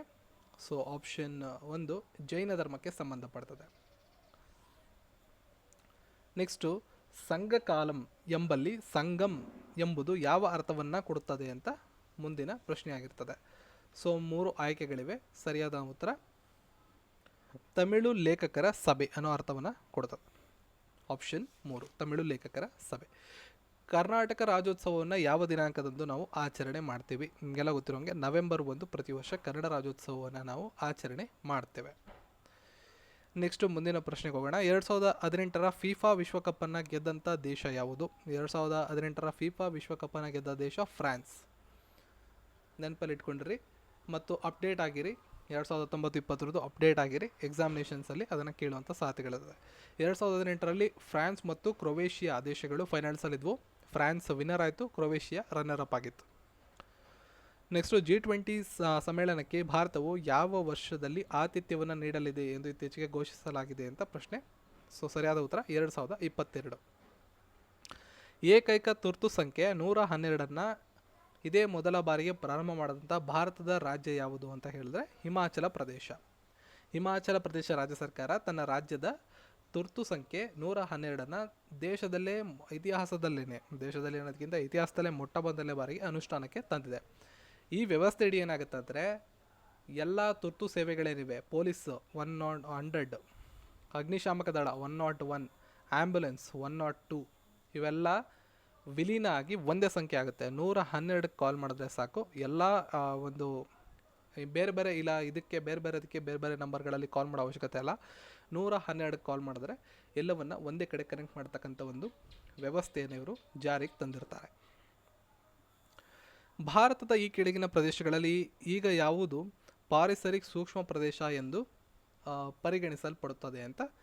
ಸೊ ಆಬ್ವಿಯಸ್ಲಿ ನಿಮಗೆಲ್ಲ ಗೊತ್ತಿರ್ತದೆ, ನಮ್ಮ ಪಶ್ಚಿಮ ಘಟ್ಟಗಳನ್ನು ಸೂಕ್ಷ್ಮ ಪ್ರದೇಶ, ಎಕೋಲಾಜಿಕಲ್ ಹಾಟ್ಸ್ಪಾಟ್ ಅಂತ ಕರೀತಾರೆ. ಪಾರಿಸರಿಕ ಸೂಕ್ಷ್ಮ ಪ್ರದೇಶ ಅಂತ ನಾವು ಕನ್ನಡದಲ್ಲಿ ಕರಿತೀವಿ. ಭಾರತದ ಪಶ್ಚಿಮ ಘಟ್ಟಗಳನ್ನು ಪರಿಸರದ ಸೂಕ್ಷ್ಮ ಪ್ರದೇಶ ಅಂತ ಪರಿಗಣಿಸಲಾಗಿದೆ. ಪಶ್ಚಿಮ ಘಟ್ಟಗಳು 2012 ಜುಲೈ 1 ಯುನೆಸ್ಕೋದ ವಿಶ್ವ ಪಾರಂಪರಿಕ ಪಟ್ಟಿಗೆ ಸೇರಿವೆ. ವಿಶ್ವ ಪಾರಂಪರಿಕ ಪಟ್ಟಿಯ ಬಗ್ಗೆ ಎಕ್ಸಾಮ್ಸಲ್ಲಿ ತುಂಬ ಪ್ರಶ್ನೆಗಳನ್ನು ಕೇಳ್ತಾರೆ. ಸೊ 2012 ನಮ್ಮ ಪಶ್ಚಿಮ ಘಟ್ಟಗಳನ್ನು ಆ ಒಂದು ಪಟ್ಟಿಗೆ ಸೇರಿಸಲಾಗಿದೆ, ನೆನಪಲ್ಲಿಟ್ಕೊಂಡಿರಿ. ಕೆಳಗಿನವುಗಳಲ್ಲಿ ಯಾವುದು ಜಾಗತಿಕ ತಾಪಮಾನಕ್ಕೆ ಪ್ರಮುಖವಾದಂಥ ಕಾರಣ ಎಂದು ಪರಿಗಣಿಸಲ್ಪಡುತ್ತದೆ ಅಂತ ಮುಂದಿನ ಪ್ರಶ್ನೆ. ನಿಮಗೆಲ್ಲ ಗೊತ್ತಿರೋಂಗೆ ಹಸಿರು ಮನೆ ಪರಿಣಾಮ ಸರಿಯಾದ ಉತ್ತರ. ಲೋಕಸಭೆಗೆ ಸಂಬಂಧಪಟ್ಟಂಥ 2 ಹೇಳಿಕೆಗಳನ್ನು ಮುಂದೆ ಇಲ್ಲಿ ಕೊಟ್ಟಿದ್ದಾರೆ. ಈ 2 ಹೇಳಿಕೆಗಳನ್ನು ಓದ್ಕೊಂಡು ಸರಿಯಾದಂಥ ಆಯ್ಕೆಯನ್ನು ತಿಳಿಸಿ ಅಂತ ಕೇಳಿದ್ದಾರೆ. ಸೊ 2 ಹೇಳಿಕೆಗಳು ಸರಿಯಾಗಿವೆ, ಇಲ್ಲಿ 2 ನೀವು ಓದ್ಕೊಳ್ಳಿ. ನೆಕ್ಸ್ಟ್ ಮುಂದಿನ ಪ್ರಶ್ನೆ ಬಂದ್ಬಿಟ್ಟು ಒಂದು ರಾಜ್ಯಕ್ಕೆ ಸಂಬಂಧಪಟ್ಟಂಗೆ ಮತ್ತು ರಾಜ್ಯಪಾಲರಿಗೆ ಸಂಬಂಧಪಟ್ಟಂಗೆ ರಾಜ್ಯವೊಂದರಲ್ಲಿ ಮುಖ್ಯ ಕಾರ್ಯದರ್ಶಿಯು ಆ ರಾಜ್ಯದ ರಾಜ್ಯಪಾಲರಿಂದ ನೇಮಕಗೊಳ್ತಾರೆ ಮತ್ತು ರಾಜ್ಯವೊಂದರಲ್ಲಿ ಮುಖ್ಯ ಕಾರ್ಯದರ್ಶಿಯು ಒಂದು ನಿಗದಿತ ಸೇವಾವಧಿಯನ್ನು ಹೊಂದಿರ್ತಾರೆ ಅಂತ 2 ಹೇಳಿಕೆಗಳಿದೆ. ಇದರಲ್ಲಿ 2ನೇ ಹೇಳಿಕೆ ಏನಿದೆ, ಆಪ್ಷನ್ 2 ಹೇಳಿಕೆ ಏನಿದೆ ಅದು ಮಾತ್ರ ಸರಿ, ಅಂದರೆ ಆಪ್ಷನ್ ಡಿ 2 ಮಾತ್ರ ಅನ್ನೋದು ಸರಿಯಾಗಿರ್ತದೆ. ಸರ್ಕಾರದ ಮುಖ್ಯ ಕಾರ್ಯದರ್ಶಿಯನ್ನು ಆ ರಾಜ್ಯದ ಮುಖ್ಯಮಂತ್ರಿಗಳು ನೇಮಕ ಮಾಡ್ತಾರೆ, ರಾಜ್ಯಪಾಲರು ಅಂತ ಇಲ್ಲಿ ಕೊಟ್ಟಿರೋದ್ರಿಂದ ಮೊದಲನೇ ಹೇಳಿಕೆ ತಪ್ಪಾಗುತ್ತೆ. ಕಾರ್ಯದರ್ಶಿ ಒಂದು ನಿಗದಿತ ಸೇವಾವಧಿಯನ್ನು ಹೊಂದಿರ್ತಾರೆ ಅಂತ ಹೇಳ್ತಾರಲ್ಲ, ಇದು ಕರೆಕ್ಟು, ಹಾಗಾಗಿ 2ನೇ ಹೇಳಿಕೆ ಸರಿ. ಕರ್ನಾಟಕದ ಮೊದಲ ಮುಖ್ಯಮಂತ್ರಿಗಳು ಯಾರು ಅಂತ ಮುಂದಿನ ಒಂದು ಪ್ರಶ್ನೆಯಾಗಿರ್ತದೆ. ಕರ್ನಾಟಕದ ಮೊಟ್ಟ ಮೊದಲ ಮುಖ್ಯಮಂತ್ರಿಗಳು K Chengalaraya Reddy. 1947 October 24ರಿಂದ 1952 March 30 ತನಕ ಕರ್ನಾಟಕ ರಾಜ್ಯ ಎಂದು ಕರೆಯಲ್ಪಡ್ತಕ್ಕಂಥ ಅಂದಿನ ಮೈಸೂರು ರಾಜ್ಯದ ಮೊಟ್ಟ ಮೊದಲ ಮುಖ್ಯಮಂತ್ರಿಯಾಗಿ ಕೆ ಚೆಂಗಲರಾಯ ರೆಡ್ಡಿ ಅವರು ಕೆಲಸ ಮಾಡಿದ್ದಾರೆ. ಕ್ಯಾಸಂಬಳ್ಳಿ ಚೆಂಗಲರಾಯ ರೆಡ್ಡಿ ಅಂತ ಇವರ ಪೂರ್ಣ ಹೆಸರು. ಮುಂದಿನ ಪ್ರಶ್ನೆ, ಆರಂಭಿಕ ಚಾಲುಕ್ಯರ 2ನೇ ರಾಜಧಾನಿಯಾಗಿದ್ದ ಬಾದಾಮಿಯನ್ನು ಹಿಂದಿನ ದಿನಗಳಲ್ಲಿ ಯಾವ ಹೆಸರಿನಿಂದ ಕರೆಯುತ್ತಿದ್ದರು ಅಂತ ಪ್ರಶ್ನೆ. ಸೊ ವಾತಾಪಿ ಅಂತ ಕರೆಯಲಾಗಿದ್ರು, ಬಾದಾಮಿಯನ್ನು ಹಿಂದೆ ವಾತಾಪಿ ಅಂತ ಕರೆಯಲಾಗ್ತಿತ್ತು, ಅದನ್ನು ನೀವು ನೆನಪಲ್ಲಿಟ್ಕೊಟ್ರಿ. ಕೆಲವೊಂದು ಹಳೆ ಹೆಸರುಗಳ ಬಗ್ಗೆ ಬಂದರೆ, ಹಳೆಬೀಡನ್ನು ದ್ವಾರ ಸಮುದ್ರ ಅಂತ, ಹಂಪೆಯನ್ನು ವಿಜಯನಗರ ಅಂತ, ಕಲಬುರಗಿಯನ್ನು ಗುಲ್ಬರ್ಗ ಅಂತ, ಪಟ್ಟದಕಲ್ಲನ್ನು ರಕ್ತಪುರ ಅಂತ, ವಿಜಯಪುರವನ್ನು ಬಿಜಾಪುರ ಅಂತ, ಬೀದರನ್ನು ವಿದರ್ಭ ಅಂತ, ಮಡಿಕೇರಿಯನ್ನು ಮುದ್ದುರಾಜಕೇರಿ ಅಂತ, ಕಾರವಾರವನ್ನು ಕಾಡವಾಡ ಅಂತ, ಬೆಂಗಳೂರನ್ನು ಬೆಂದಕಾಳೂರು ಅಂತ ಈ ಹಿಂದೆ ಕರೆಯಲಾಗ್ತಿತ್ತು. ಜೋಗ್ ಜಲಪಾತವು ಯಾವ ನದಿಯ ಮೇಲಿದೆ ಅನ್ನೋದು ಮುಂದಿರ್ತಕ್ಕಂಥ ಪ್ರಶ್ನೆ. ಜೋಗ್ ಜಲಪಾತ ಯಾವ ನದಿಯ ಮೇಲಿದೆ? ಈ 4 ಆಯ್ಕೆಗಳಲ್ಲಿ ಸರಿಯಾದಂಥ ಉತ್ತರ ಶರಾವತಿ. ಸೊ ಮುಂದಿನ ಪ್ರಶ್ನೆಗೆ ಹೋಗೋಣ. ಕರ್ನಾಟಕದಲ್ಲಿರುವ ಅತಿ ಎತ್ತರದ ಶಿಖರ ಯಾವುದು ಅಂತ ತುಂಬ ಸಲ ಎಕ್ಸಾಮಲ್ಲಿ ಕೇಳಿದೆ. ಮುಳ್ಳಯ್ಯನಗಿರಿ ಬೆಟ್ಟ. ಮುಳ್ಳಯ್ಯನಗಿರಿ ಬೆಟ್ಟ ಕರ್ನಾಟಕ ರಾಜ್ಯದ ಅತಿ ಎತ್ತರದ ಶಿಖರ. ಇದು ಕಂಡುಬರೋದು ಯಾವ ಜಿಲ್ಲೆಯಲ್ಲಿ? ಚಿಕ್ಕಮಗಳೂರು ಜಿಲ್ಲೆಯಲ್ಲಿ. ಚಿಕ್ಕಮಗಳೂರು ಜಿಲ್ಲೆಯಲ್ಲಿ ಕಂಡುಬರ್ತದೆ. 1930 ಮೀಟರ್ ಎತ್ತರ ಇದು ಇರ್ತದೆ. ಇನ್ನು ಭಾರತದಲ್ಲಿ ಅತಿ ಎತ್ತರವಾದಂಥ ಶಿಖರ ಯಾವುದಪ್ಪ ಅಂದರೆ K2. ವಿಶ್ವದಲ್ಲಿ ಅತಿ ಎತ್ತರವಾದಂಥ ಶಿಖರ ಮೌಂಟ್ ಎವರೆಸ್ಟ್. 3 ನಿಮಗೆ ಗೊತ್ತಿರಲಿ. ಮೌಂಟ್ ಎವರೆಸ್ಟು ವಿಶ್ವದಲ್ಲಿ, ಭಾರತದಲ್ಲಿ K2, ಕರ್ನಾಟಕದಲ್ಲಿ ಮುಳ್ಳಯ್ಯನಗಿರಿ. ಇಷ್ಟು ನಿಮಗೆ ಗೊತ್ತಿರಲಿ. ಸೊ ಮುಂದಿನ ಪ್ರಶ್ನೆ ನೋಡಿ, ಪೆನ್ಸಿಲಿನ್ ಅನ್ನು ಕಂಡುಹಿಡಿದಂಥವ್ರು ಯಾರು ಅಂತ ಮುಂದಿನ ಪ್ರಶ್ನೆ. Alexander Fleming. ತುಂಬ ಜನ ಗೊತ್ತಿರುತ್ತೆ ಇದು. ಪೆನ್ಸಿಲಿನ್ನ ಸಂಶೋಧನೆ ಮಾಡಿದಂತಹ ವ್ಯಕ್ತಿ ಅಲೆಕ್ಸಾಂಡರ್ ಫ್ಲೆಮಿಂಗ್. ಇನ್ನೊಂದಿಷ್ಟು ಸಂಶೋಧನೆಗಳು ಮತ್ತು ಮಾಹಿತಿಗಳನ್ನು ನಿಮಗೆ ನೋಡೋದಾದರೆ, ಪ್ರೋಟಾನ್, ಎಲೆಕ್ಟ್ರಾನ್, ನ್ಯೂಟ್ರಾನ್ ಬಗ್ಗೆ ನಿಮಗೆ ಜಾಸ್ತಿ ಪ್ರಶ್ನೆಗಳನ್ನು ಎಕ್ಸಾಮಿನೇಷನಲ್ಲಿ ಕೇಳಿದ್ದಾರೆ. ಈ ಪ್ರೋಟಾನ್, ಎಲೆಕ್ಟ್ರಾನ್, ನ್ಯೂಟ್ರಾನ್ ಇದೆಯಲ್ಲ, ಪ್ರೋಟಾನ್, ಎಲೆಕ್ಟ್ರಾನ್, ನ್ಯೂಟ್ರಾನ್, ಇದನ್ನು ಪೆನ್ ಅಂತ ನೆನಪಲ್ಲಿ ಇಟ್ಕೊಡಿ. ಒಂದು ಸಣ್ಣ ಟ್ರಿಕ್ಸ್ ನಿಮ್ಗೆ ತಿಳಿಸ್ತೀನಿ ಇಲ್ಲಿ. ಇದನ್ನು ಡಿಸ್ಕವರ್ ಮಾಡಿದವ್ರನ್ನ RTC ಅಂತ ನೆನಪಲ್ಲಿ ಇಟ್ಕೊಂಡಿರಿ. ಪ್ರೋಟಾನ್ನ P, ಎಲೆಕ್ಟ್ರಾನ್ನ E, ನ್ಯೂಟ್ರಾನ್ನ N ಅಂತ ಇಂಡಿಕೇಟ್ ಮಾಡ್ತೀನಿ. ಪೆನ್ ಅಂತ ಇದನ್ನು RTC ಅಂತ ಇಂಡಿಕೇಟ್ ಮಾಡ್ತೀನಿ. ಏನಪ್ಪ RTC ಅಂದರೆ, ಪ್ರೋಟಾನ್ನ ಡಿಸ್ಕವರ್ ಮಾಡಿದವರು. ಇದರಲ್ಲಿ ಪ್ರೋಟಾನ್ ಬಂದ್ಬಿಟ್ಟು ಮೊದಲನೇದು R, ರುದರ್ಫರ್ಡ್ ಅವರು. ಎಲೆಕ್ಟ್ರಾನು J ಥಾಮ್ಸನ್, T ಅಂದರೆ ಥಾಮ್ಸನ್ ಅಂತ. ನ್ಯೂಟ್ರಾನು ಜೇಮ್ಸ್ ಚಾಡ್ವಿಕ್, C ಅನ್ನೋದು ಚಾಡ್ವಿಕ್ನ ಇನ್ಕ್ಲೂಡ್ ಮಾಡ್ಕೊಳ್ಳುತ್ತೆ. ಪೆನ್ = RTC. ಇದು ನಾನು ಸಿಂಪಲಾಗಿ ನೆನಪಲ್ಲಿ ಇಟ್ಕೊಳ್ಳೋದಕ್ಕೆ ಹೇಳ್ಕೊಟ್ಟಿರ್ತಕ್ಕಂಥ ಟ್ರಿಕ್ಸ್. ನಿಮಗೇನೋ ಅನುಕೂಲ ಆದರೆ ಇದನ್ನು ಫಾಲೋ ಮಾಡ್ಬೋದು, ಅದರ್ವೈಸ್ ನೀವು ಹಾಗೆ ನೆನಪಲ್ಲಿ ಇಟ್ಕೋಬೋದು. ಇವು ಮೂರು ಬಗ್ಗೆ ಎಕ್ಸಾಮಲ್ಲಿ ಜಾಸ್ತಿ ಪ್ರಶ್ನೆಗಳನ್ನು ಕೇಳಿದ್ದಾರೆ. So proton, electron, neutron, Rutherford, J Thomson ಮತ್ತು ಜೇಮ್ಸ್ ಚಾಡ್ವಿಕ್, ಇವು ಮೂರು ಬಗ್ಗೆ ಹೆಚ್ಚು ಪ್ರಶ್ನೆಗಳನ್ನು ಕೇಳಿರೋದ್ರಿಂದ ನೆನಪಲ್ಲಿ ಇಟ್ಕೊಂಡಿರಿ. ಸೊ ಮುಂದಿನ ಪ್ರಶ್ನೆ, ಕೆಳಗಿನವುಗಳಲ್ಲಿ ಯಾವುದು ಬರಕ್ ಕಣಿವೆಯ ಒಂದು ಪ್ರಮುಖ ಬೆಳೆಯಾಗಿರುತ್ತದೆ ಅಂತ ಮುಂದಿನ ಪ್ರಶ್ನೆ. ಸರಿಯಾದಂಥ ಉತ್ತರ ಸೆಣಬು. ಆಮೇಲೆ ನೋಡಿ, ಚಂದ್ರಗುಪ್ತ ಮೌರ್ಯ ಪ್ರಧಾನಮಂತ್ರಿ ಆಗಿದ್ದರು. ಚಂದ್ರಗುಪ್ತ ಮೌರ್ಯನ ಪ್ರಧಾನಮಂತ್ರಿ ಆಗಿದ್ದಂಥವ್ರು ಯಾರು ಅಂತ ಪ್ರಶ್ನೆ. ನೇರವಾದಂಥ ಪ್ರಶ್ನೆ, ಕೌಟಿಲ್ಯ ಸರಿಯಾದಂಥ ಉತ್ತರ. ಮುಂದಿನ ಪ್ರಶ್ನೆ, ಬುದ್ಧನ ಆಕೃತಿಯನ್ನು ಹೊಂದಿದ ನಾಣ್ಯಗಳನ್ನು ಚಲಾವಣೆಗೆ ತಂದಂಥ ರಾಜ. ಪ್ರಶ್ನೆಗೆ ಸರಿಯಾದಂಥ ಉತ್ತರ ಕಾನಿಷ್ಕ. ತುಂಬ ಇಂಪಾರ್ಟೆಂಟ್ ಆಗಿರೋ ವಿಷಯಗಳಿವೆ. ಕುಶಾಣರ ಪ್ರಸಿದ್ಧ ಅರಸ ಕಾನಿಷ್ಕ. ಬುದ್ಧನ ಆಕೃತಿಯನ್ನು ಹೊಂದಿದ ನಾಣ್ಯಗಳನ್ನು ಈತ ಜಾರಿಗೆ ತಂದಿದ್ದ. ಕಾನಿಷ್ಕ ಅಧಿಕಾರಕ್ಕೆ ಬಂದಿದ್ದು 78ರಲ್ಲಿ, ಅಂದರೆ ಕ್ರಿಸ್ತಶಕ 78ರಲ್ಲಿ. ಇದನ್ನು ಶಕಯುಗ ಅಂತ ಕೂಡ ನಾವು ಕರಿತೀವಿ. ಬೌದ್ಧ ಧರ್ಮದ ಅನುಯಾಯಿ ಆಗಿದ್ದಂತಹ ಕಾನಿಷ್ಕ 4ನೇ ಬೌದ್ಧ ಮಹಾಸಭೆಯನ್ನು ನಡೆಯಿತು. ಅದರ ಅಧ್ಯಕ್ಷತೆಯನ್ನು ವಸುಮಿತ್ರವರು ವಹಿಸ್ಕೊಂಡಿದ್ರು. ಇದನ್ನು ಕಾನಿಷ್ಕಪುರದಲ್ಲಿ ಈತ ನಡೆಸಿದ್ದ. ಓಕೆ, 4ನೇ ಬೌದ್ಧ ಸಮ್ಮೇಳನ ಏನು ನಡೆದಿತ್ತು, ಆ ಒಂದು ಸಮ್ಮೇಳನದ ಅಧ್ಯಕ್ಷತೆಯನ್ನು ವಸುಮಿತ್ರ ಅವರು ವಹಿಸ್ಕೊಂಡಿದ್ರು. ಆ ಸಮ್ಮೇಳನವನ್ನು ಕಾನಿಷ್ಕಪುರದಲ್ಲಿ ಕಾನಿಷ್ಕ ನಡೆಸಿರ್ತಾರೆ. ಇವರು ಅನುಯಾಯಿ, ಬೌದ್ಧ ಧರ್ಮದ ಅನುಯಾಯಿ.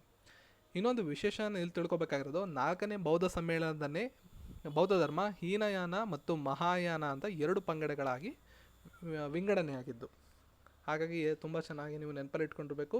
ಜೊತೆಗೆ ಇತಿಹಾಸಕಾರರು ಕಾನಿಷ್ಕನನ್ನು 2ನೇ ಅಶೋಕ ಅಂತ ಕರೀತಾರೆ. 2ನೇ ಅಶೋಕ ನೆನಪಲ್ಲಿ ಇಟ್ಕೊಳ್ಳಿ. ಮುಂದಿನ ಪ್ರಶ್ನೆ, ಈಡನ್ ಗಾರ್ಡನ್ಸ್ ಯಾವ ನಗರದಲ್ಲಿರುವ ಪ್ರಸಿದ್ಧ ಕ್ರೀಡಾಂಗಣದ ಹೆಸರಾಗಿದೆ ಅಂತ ಮುಂದಿನ ಪ್ರಶ್ನೆ. ಸರಿಯಾದ ಉತ್ತರ ಕೋಲ್ಕತ್ತಾ. ಕೋಲ್ಕತ್ತಾದ ಈಡನ್ ಗಾರ್ಡನ್ಸ್ ಅಂತಲೇ ಫೇಮಸ್ಸು. ಕ್ರಿಕೆಟ್ ಅನುಯಾಯಿಗಳೇನಿರ್ತಾರೆ ಅವರಿಗೆ ಇದು ಸುಲಭ ಗೊತ್ತಾಗುತ್ತೆ. 1864ರಲ್ಲಿ ಈ ಒಂದು ಈಡನ್ ಗಾರ್ಡನ್ಸನ್ನು ಸ್ಥಾಪನೆ ಮಾಡಲಾಯಿತು. ಇದಿರತಕ್ಕಂಥದ್ದು ಪಶ್ಚಿಮ ಬಂಗಾಳ ರಾಜ್ಯದ ರಾಜಧಾನಿ ಕೋಲ್ಕತ್ತಾದಲ್ಲಿ. ಇದೊಂದು ಅಂತಾರಾಷ್ಟ್ರೀಯ ಕ್ರಿಕೆಟ್ ಕ್ರೀಡಾಂಗಣ. ಭಾರತದ ಅತ್ಯಂತ ಹಳೆಯ ಕ್ರೀಡಾಂಗಣ ಅದರಲ್ಲಿ ಇದು ಕೂಡ ಒಂದು. ಇನ್ನು ಇತರ ಕ್ರೀಡಾಂಗಣಗಳ ಬಗ್ಗೆ ನಾವು ಮಾತಾಡಿದರೆ, ಬೆಂಗಳೂರಿನಲ್ಲಿ ನಮ್ಮ ಚಿನ್ನಸ್ವಾಮಿ ಸ್ಟೇಡಿಯಂ ಇದೆ, ಚಿನ್ನಸ್ವಾಮಿ ಸ್ಟೇಡಿಯಂ. ದೆಹಲಿಯಲ್ಲಿ ಫಿರೋಜ್ ಶಾ ಕೋಟ್ಲಾ ಸ್ಟೇಡಿಯಮ್ಮು. ಇಂದಿರಾ ಗಾಂಧಿ ಪ್ರಿಯದರ್ಶಿನಿ ಸ್ಟೇಡಿಯಮ್ಮು ವಿಶಾಖಪಟ್ಟಣದಲ್ಲಿ ಕಂಡುಬರ್ತದೆ. ವಾಂಖೆಡೆ ಸ್ಟೇಡಿಯಂ ತುಂಬ ಜನಕ್ಕೆ ನೆನಪಿರುತ್ತೆ, Mumbai. Next MA Chidambaram stadium ಚೆನ್ನೈಯಲ್ಲಿ, MA Chidambaram stadium. Next Rajiv Gandhi international stadium ಹೈದರಾಬಾದ್ನಲ್ಲಿ. ನೆಕ್ಸ್ಟು ಗ್ರೀನ್ ಪಾರ್ಕ್ ಸ್ಟೇಡಿಯಮ್ಮು ಕಾನ್ಪುರದಲ್ಲಿ. ಇಂದಿರಾ ಗಾಂಧಿ ಸ್ಟೇಡಿಯಂ ವಿಜಯವಾಡದಲ್ಲಿ. ಲಾಲ್ ಬಹದ್ದೂರ್ ಶಾಸ್ತ್ರಿ ಅಂತಾರಾಷ್ಟ್ರೀಯ ಕ್ರೀಡಾಂಗಣ ಹೈದರಾಬಾದ್ನಲ್ಲಿ. ಸೊ ಮುಂದಿನ ಪ್ರಶ್ನೆ, ಕೆಳಗಿನವುಗಳಲ್ಲಿ ಯಾವ ನೃತ್ಯ ಶೈಲಿ ಸರಿಯಾಗಿ ಹೊಂದಾಣಿಕೆಯಾಗಿಲ್ಲ ಅಂತ ಕೊಟ್ಟಿದ್ದಾರೆ. ಕಥಕ್ ಉತ್ತರ ಪ್ರದೇಶ, ಮೋಹಿನಿಯಾಟ್ಟಂ ಆಂಧ್ರ ಪ್ರದೇಶ, ಯಕ್ಷಗಾನ ಕರ್ನಾಟಕ, ಬಿಹು ಅಸ್ಸಾಂ. ಸೊ ಇದರಲ್ಲಿ ಮೋಹಿನಿಯಾಟ್ಟಂ ಬಂದ್ಬಿಟ್ಟು ಕೇರಳ ಅದು, ಹಾಗಾಗಿ 2ನೇ ತಪ್ಪಾಗ್ಬಿಡುತ್ತೆ. ಆಂಧ್ರ ಪ್ರದೇಶ ಅಂತ ಕೊಟ್ಟಿದ್ದಾರಲ್ಲ, ಈ ಹೇಳಿಕೆ ತಪ್ಪಾಗುತ್ತೆ. 1, 3, 4 ಕೂಡ ಸರಿಯಾಗುತ್ತೆ. ಹಾಗಾಗಿ ಗುಂಪಿಂದ ಆಚೆ ತೆಗಬೇಕಾಗಿರೋದು B, ಮೋಹಿನಿಯಾಟ್ಟಂ ಆಂಧ್ರ ಪ್ರದೇಶ, ಯಾಕೆಂದರೆ ಇದು ಕೇರಳದಲ್ಲಿ ಕಂಡುಬರ್ತದೆ. ಇನ್ನು ಕಥಕಳಿ ಕೂಡ ಕೇರಳಕ್ಕೆ ಸಂಬಂಧಪಟ್ಟಿರ್ತದೆ. ಕಥಕ್ ಅನ್ನೋದು ಮಹಾಭಾರತ, ಉತ್ತರ ಭಾರತಕ್ಕೆ. ಉತ್ತರ ಪ್ರದೇಶ ಅಂತ ಕೊಟ್ಟಿದ್ದಾರೆ, ಉತ್ತರ ಭಾರತ ಅಂತ ಆಗಬೇಕಿದು ಲೆಕ್ಕ. ಕಥಕ್ಕು ಉತ್ತರ ಪ್ರದೇಶಕ್ಕೆ ಸಂಬಂಧಪಡ್ತದೆ. ಮೋಹಿನಿಯಾಟ್ಟಂ ಕೇರಳ, ಕಥಕಳಿ ಕೂಡ ಕೇರಳ, ಯಕ್ಷಗಾನ ಕರ್ನಾಟಕ, ಬಿಹು ಅನ್ನೋದು ಅಸ್ಸಾಂ, ಮಣಿಪುರ. ನೆಕ್ಸ್ಟು ಸತ್ರಿಯ ಅಂತ ಬರುತ್ತೆ, ಅದು ಕೂಡ ಅಸ್ಸಾಮು. ಬಿಹು ಮತ್ತು ಸತ್ರಿಯ ಎರಡನ್ನ ಎಕ್ಸಾಮಲ್ಲಿ ಕೇಳಿದ್ದಾರೆ. ಬಿಹು, ಸತ್ರಿಯ ಎರಡು ಅಸ್ಸಾಮಿ. ಮಣಿಪುರಿ ಒಡಿಸ್ಸಿ ಎರಡು ಕೂಡ ನಿಮಗೆ ಈಸಿಯಾಗಿ ಗೊತ್ತಾಗುತ್ತೆ. ಅದು ಮಣಿಪುರ ಮತ್ತು ಒಡಿಶಾ ರಾಜ್ಯಗಳಲ್ಲಿ ಕಂಡುಬರ್ತಕ್ಕಂಥ ನೃತ್ಯ ಪ್ರಕಾರ, ಹಾಗಾಗಿ ಅದು ಸುಲಭವಾಗಿ ನಿಮಗೆ ಗೊತ್ತಾಗ್ಬಿಡ್ತದೆ. ಇನ್ನು ಭರತನಾಟ್ಯ ಇದೆಯಲ್ಲ, ಅದು ತಮಿಳುನಾಡು. ಯಕ್ಷಗಾನ ನಮ್ಮ ಕರ್ನಾಟಕದ್ದು, ಭರತನಾಟ್ಯ ತಮಿಳುನಾಡ್ದು. ಇಷ್ಟು ನೆನಪಲ್ಲಿ ಇಟ್ಕೊಂಡ್ರೆ ಯಾವುದ್ರ ಬಗ್ಗೆ ಬೇಕಾದ್ರೂ ನಿಮಗೆ ಪ್ರಶ್ನೆಗಳನ್ನು ಪುನಃ ಕೇಳ್ಬೋದು. ಡೊಳ್ಳು ಕುಣಿತ ಎಲ್ಲಿಯ ಜಾನಪದ ಶೈಲಿಯ ನೃತ್ಯವಾಗಿದೆ ಅಂತ ಮುಂದಿನ ಪ್ರಶ್ನೆ ಆಗಿರ್ತದೆ. ಸೊ ಕರ್ನಾಟಕ, ಬಿಹಾರ, ತಮಿಳುನಾಡು ಮತ್ತು ಕೇರಳ. ಸರಿಯಾದಂಥ ಉತ್ತರ ನಮ್ಮ ಕರ್ನಾಟಕದ ಜಾನಪದ ಶೈಲಿ ಡೊಳ್ಳು ಕುಣಿತ. ಕೆಲವೊಂದು ನೃತ್ಯ ಪ್ರಕಾರಗಳನ್ನು ನಾನು ನಿಮಗೆ ಇಲ್ಲಿ ತಿಳಿಸ್ಬೇಕು ನಮ್ಮ ಕರ್ನಾಟಕಕ್ಕೆ ಸಂಬಂಧಪಟ್ಟಂಗೆ. ಒಂದು ಡೊಳ್ಳು ಕುಣಿತ, ಯಕ್ಷಗಾನ, ವೀರಗಾಸೆ, ಕಂಸಾಳೆ, ಹುತ್ತುರಿ ಅಂತ ಕರೀತಾರೆ. ಹುತ್ತರಿ ಇರ್ಬೋದು, ವೀರಗಾಸೆ ಇರ್ಬೋದು, ಕಂಸಾಳೆ ಇರ್ಬೋದು, ಡೊಳ್ಳು ಕುಣಿತ, ಮತ್ತೊಂದು ಸುಗ್ಗಿ ಕುಣಿತ ಅಂತ ಬರುತ್ತೆ. ಸುಗ್ಗಿ ಕುಣಿತ ಅದು ಕೂಡ ನಮ್ಮ ಕರ್ನಾಟಕಕ್ಕೆ ಸಂಬಂಧಪಡ್ತವೆ. ಇವು ಯಾವುದೇ ಬಂದರೂ ನೀವು ಕರ್ನಾಟಕಕ್ಕೆ ಸಂಬಂಧಪಟ್ಟಿರೋದು, ನೀವು ಇದನ್ನು ನೆನಪಲ್ಲಿ ಇಟ್ಕೊಂಡಿರಬೇಕು. ಮುಂದಿನ ಪ್ರಶ್ನೆ, ಕಾಲಾನುಕ್ರಮದ ಒಂದು ಕ್ರಮವಾಗಿ ಬರೆಯಿರಿ ಅಂತ ಗುಪ್ತ ರಾಜರಿದ್ದಾರೆ 5 ಜನ. ಅವರ ಕಾಲವನ್ನು ಕ್ರಮವಾಗಿ ಬರೀಬೇಕು ಅಷ್ಟೇ. ಇದಕ್ಕೆ ಸರಿಯಾದಂಥ ಉತ್ತರ 3, 2, 4, 5, 1 ಅಂದರೆ ಚಂದ್ರಗುಪ್ತ 1, ಆಮೇಲೆ ಸಮುದ್ರಗುಪ್ತ, ನೆಕ್ಸ್ಟು ಚಂದ್ರಗುಪ್ತ 2, ಆಮೇಲೆ ಕುಮಾರಗುಪ್ತ, ಕೊನೆಗೆ ಸ್ಕಂದಗುಪ್ತ. ಈ ಒಂದು ಕಾಲಾನುಕ್ರಮದಲ್ಲಿ ಇದನ್ನು ತಿಳ್ಕೊಬೋದು ನೀವು. ಇತಿಹಾಸಕಾರ V.S. ಸ್ಮಿತ್ ಅವ್ರ ಪ್ರಕಾರ ಭಾರತದ ನೆಪೋಲಿಯನ್ ಯಾರಪ್ಪ ಅಂದರೆ ಸಮುದ್ರಗುಪ್ತ. ಇಂಪಾರ್ಟೆಂಟು, ತುಂಬ ಸಲ ಎಕ್ಸಾಮಲ್ಲಿ ಕೇಳಿದ್ದಾರೆ, PC ಎಕ್ಸಾಮಲ್ಲಿ. ಭಾರತದ ನೆಪೋಲಿಯನ್ ಯಾರು? ಭಾರತದ ನೆಪೋಲಿಯನ್ ಎಂದು ಸಮುದ್ರಗುಪ್ತನನ್ನು ಕರೆದವರು ಯಾರು ಅಂತ ಕೇಳಿದ್ರೆ ಸ್ಮಿತ್ ಅಂತ, ಇತಿಹಾಸಕಾರರು V.S. ಸ್ಮಿತ್. ತುಂಬ ಇಂಪಾರ್ಟೆಂಟ್ ಆದಂಥ ಪ್ರಶ್ನೆ. ಇನ್ನೊಂದು ಎಕ್ಸಾಮಲ್ಲಿ PCಲಿ ಕೇಳಿರೋದು ವಿಕ್ರಮಾದಿತ್ಯ ಎಂಬ ಬಿರುದನ್ನು ಹೊಂದಿದ್ದವರು. ವಿಕ್ರಮಾದಿತ್ಯ ಎಂಬ ಬಿರುದನ್ನು ಹೊಂದಿದ್ದಂಥವರು 2ನೇ ಚಂದ್ರಗುಪ್ತ.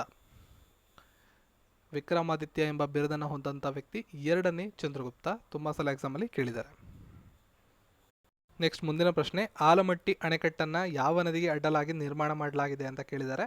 ಸೊ ಕೃಷ್ಣಾ ನದಿಗೆ ಅಡ್ಡಲಾಗಿ ಆಲಮಟ್ಟಿ ಜಲಾಶಯವನ್ನು ನಿರ್ಮಾಣ ಮಾಡಲಾಗಿದೆ. ವಿಜಯಪುರ ಜಿಲ್ಲೆಯ ಬಸವನ ಬಾಗೇವಾಡಿ ತಾಲೂಕಿನ ಆಲಮಟ್ಟಿ ಅಣೆಕಟ್ಟಿಗೆ ಕೃಷ್ಣಾ ಮೇಲ್ದಂಡೆ ಯೋಜನೆಗೆ ಈ ಒಂದು ಅಣೆಕಟ್ಟನ್ನು ಕಟ್ಟಲಾಗಿದೆ. ಕೃಷ್ಣಾ ಮೇಲ್ದಂಡೆ ಯೋಜನೆ ಅಂದರೂ ಒಂದೇ, ಲಾಲ್ ಬಹದ್ದೂರ್ ಶಾಸ್ತ್ರಿ ಅಣೆಕಟ್ಟು ಅಂದ್ರೂ ಒಂದೇ.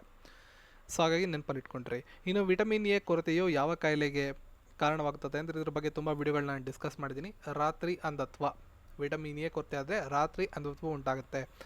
ನೆನಪಲ್ಲಿ ಇಟ್ಕೋಬೇಕು. ABCD ಅಂತ ನಾವು ನೆನಪಲ್ಲಿ ಇಟ್ಕೊಂಡ್ರೆ ವಿಟಮಿನ್ ಎ ಕೊರತೆ ಆದರೆ ರಾತ್ರಿ ಕೂಡ ಉಂಟಾಗುತ್ತೆ, B ಇದ್ದರೆ ಬೆರಿ, C ಆದರೆ ಸ್ಕರ್ವಿ, D ಆದರೆ ರಿಕೆಟ್ಸು. ವಿಟಮಿನ್ ಬಿಯಲ್ಲಿ ತುಂಬ ಪಾರ್ಟ್ಸ್ ಬರ್ತವೆ. B1, B2, B3, B6, B9, B12 ಅಂತ ಬರ್ತವೆ. ಅದ್ರ ಬಗ್ಗೆ ನಾನು ತುಂಬ ಡೀಟೇಲ್ ವೀಡಿಯೋಗಳನ್ನು ಮಾಡಿ ನಿಮಗೆ ತಿಳಿಸಿದ್ದೀನಿ. B ವಿಟಮಿನ್ಸ್ಗಳಲ್ಲಿ B1, B2, B3, B6, B9, B12 ಇದ್ರ ಬಗ್ಗೆ ಸಂಪೂರ್ಣವಾಗಿ ಓದ್ಕೊಳ್ಳಿ. ಜೊತೆಗೆ ವಿಟಮಿನ್ ಎ, ಬಿ ಮತ್ತು ಡಿ ಹಾಗೂ ವಿಟಮಿನ್ ಇ ಮತ್ತು ಕೆ ಅಂತ ಬರ್ತವೆ. ಮತ್ತು ವಿಟಮಿನ್ ಇ, ವಿಟಮಿನ್ ಕೆ ಕೊರತೆ ಉಂಟಾದರೆ ರಕ್ತ ಹೆಪ್ಪುಗಟ್ಟೋದಿಲ್ಲ. ವಿಟಮಿನ್ ಇ ಕೊರತೆ ಆದರೆ ಬಂಜತನ ಬರುತ್ತೆ. ಓಕೆನಾ?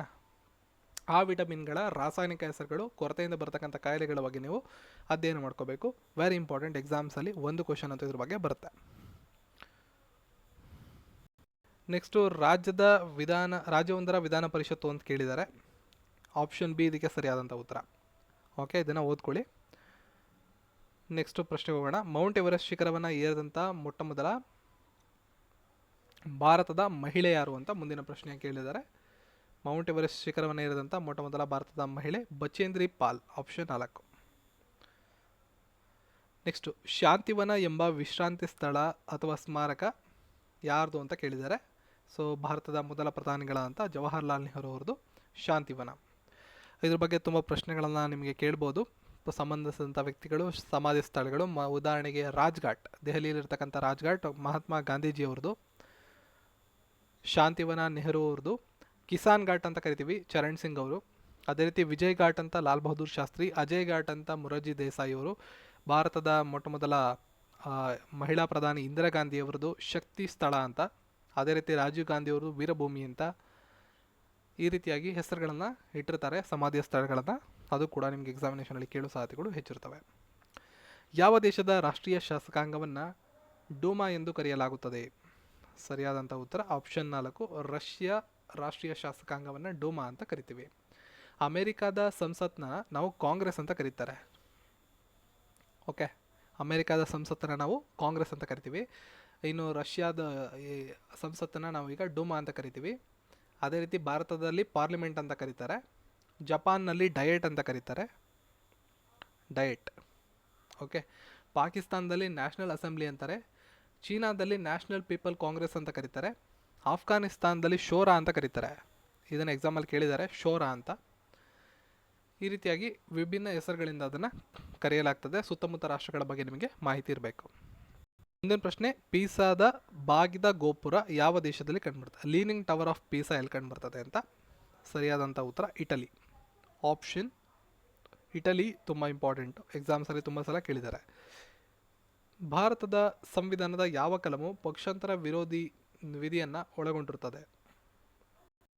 ಸೊ ಪ್ರಶ್ನೆಗೆ ಸರಿಯಾದಂಥ ಉತ್ತರ ಭಾರತ ಸಂವಿಧಾನದ 10ನೇ ಕಲಂ ಏನಿದೆ, ನಮ್ಮ ಸಂವಿಧಾನದ 10ನೇ ಕಲಂ ಅಂದರೆ ಅನುಸೂಚಿ ಪಕ್ಷಾಂತರ ನಿಷೇಧ ಕಾಯ್ದೆ ಬಗ್ಗೆ ತಿಳಿಸುತ್ತೆ. 1985 ಸಂವಿಧಾನಕ್ಕೆ 52ನೇ ತಿದ್ದುಪಡಿಯನ್ನು ತರಲಾಯಿತು.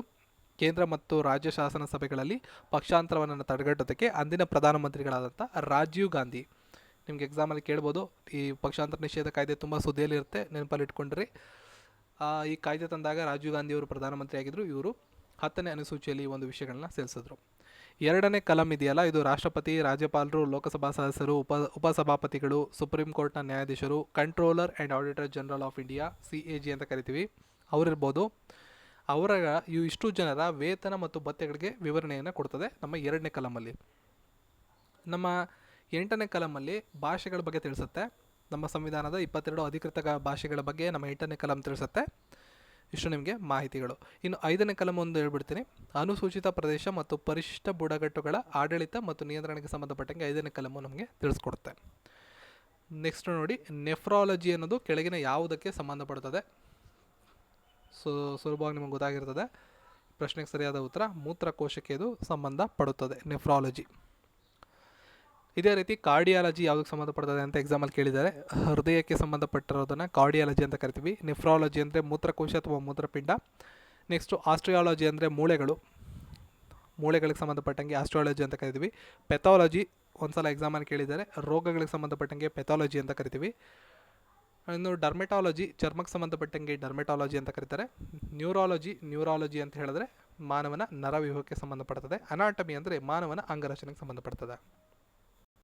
ಮುಂದಿನ ಪ್ರಶ್ನೆ, ಕೆಳಗಿನವುಗಳಲ್ಲಿ ಯಾವುದು ಪೆನ್ಸಿಲ್ಗಳ ತಯಾರಿಕೆಯಲ್ಲಿ ಬಳಸಲ್ಪಡುತ್ತದೆ ಅಂತ ಕೇಳಿದ್ದಾರೆ.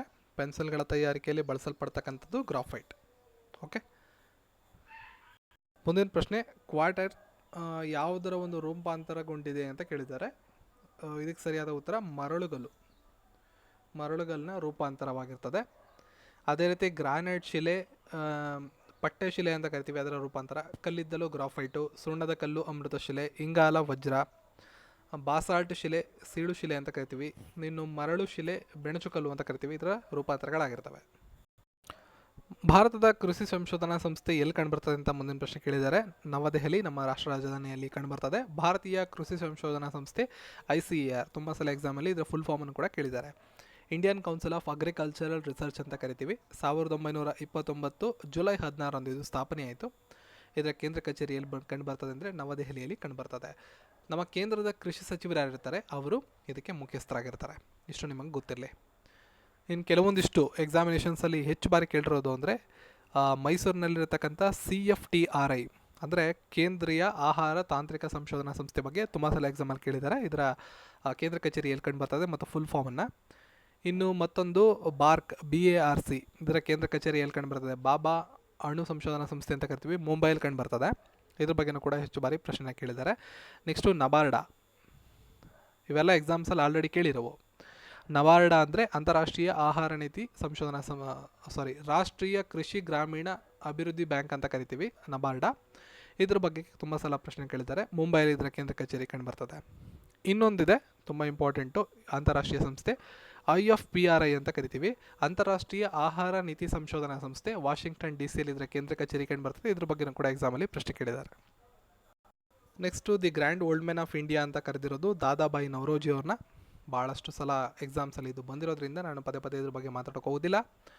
ದಾದಾಬಾಯಿ ನವರೋಜಿ ಅವರು ವಾಯ್ಸ್ ಆಫ್ ಇಂಡಿಯಾ ಪತ್ರಿಕೆಯನ್ನು ನಡೆಸ್ತಾಯಿದ್ರು. ಭಾರತದ ವೃದ್ಧ ಪಿತಾಮಹ, the grand old man of India ಅಂತ ಇವ್ರನ್ನ ಕರೀತಾರೆ. ಇವರ ಒಂದು ಕೃತಿ ಏನಿದೆ poverty and unBritish rule of India, ಇದ್ರ ಬಗ್ಗೆ ತುಂಬ ಸಲ ಪ್ರಶ್ನೆ ಬಂದಿವೆ.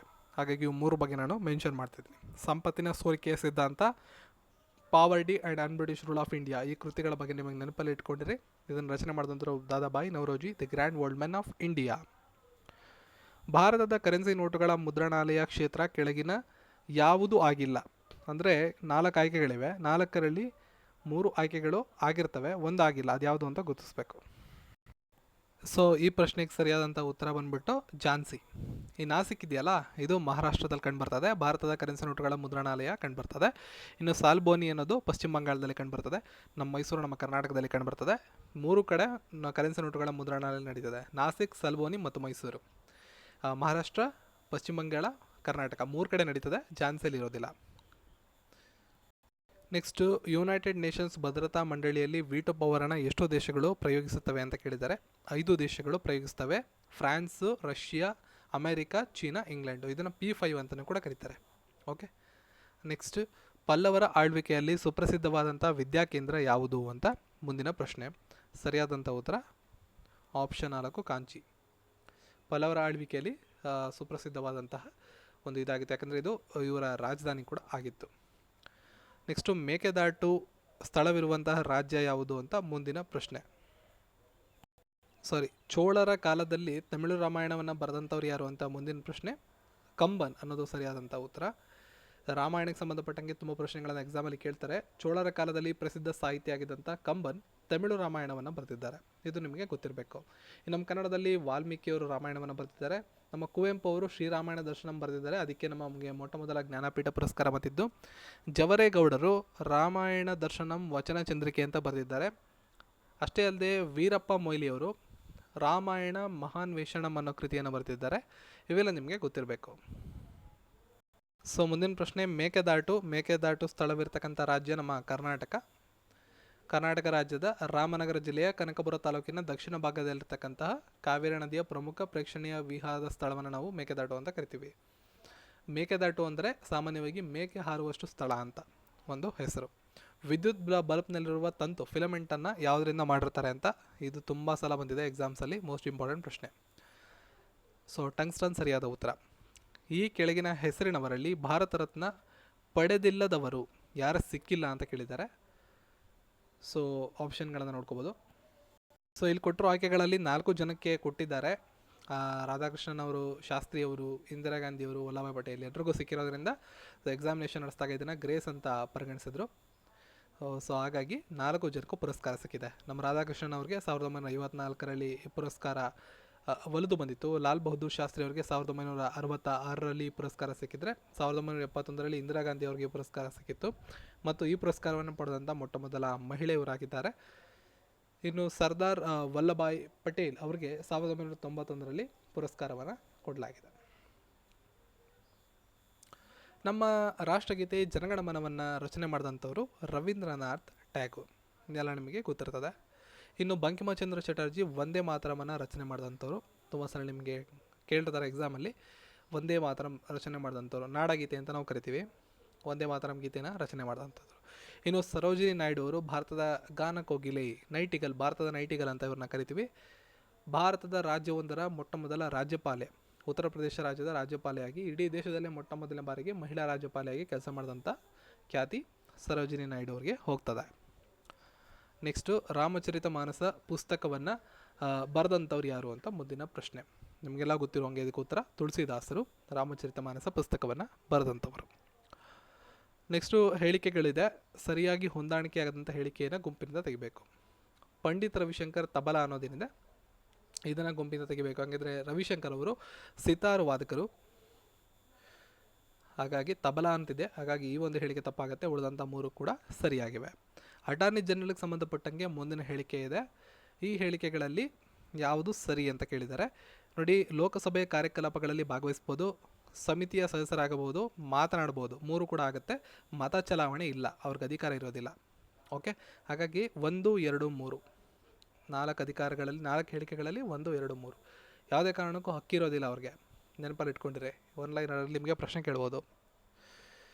ದೆಹಲಿ ಸುಲ್ತಾನರ ಆಡಳಿತಾವಧಿಯಲ್ಲಿ ಜಕಾತ್ ಅಥವಾ ಜಕಾತಿ ಇದರ ಅರ್ಥ ಏನು ಅಂತ ಮುಂದಿನ ಪ್ರಶ್ನೆ ಆಗಿರುತ್ತೆ. ಜಕಾತ್ ಅಥವಾ ಜಕಾತಿ ಇದರ ಅರ್ಥವೇನು?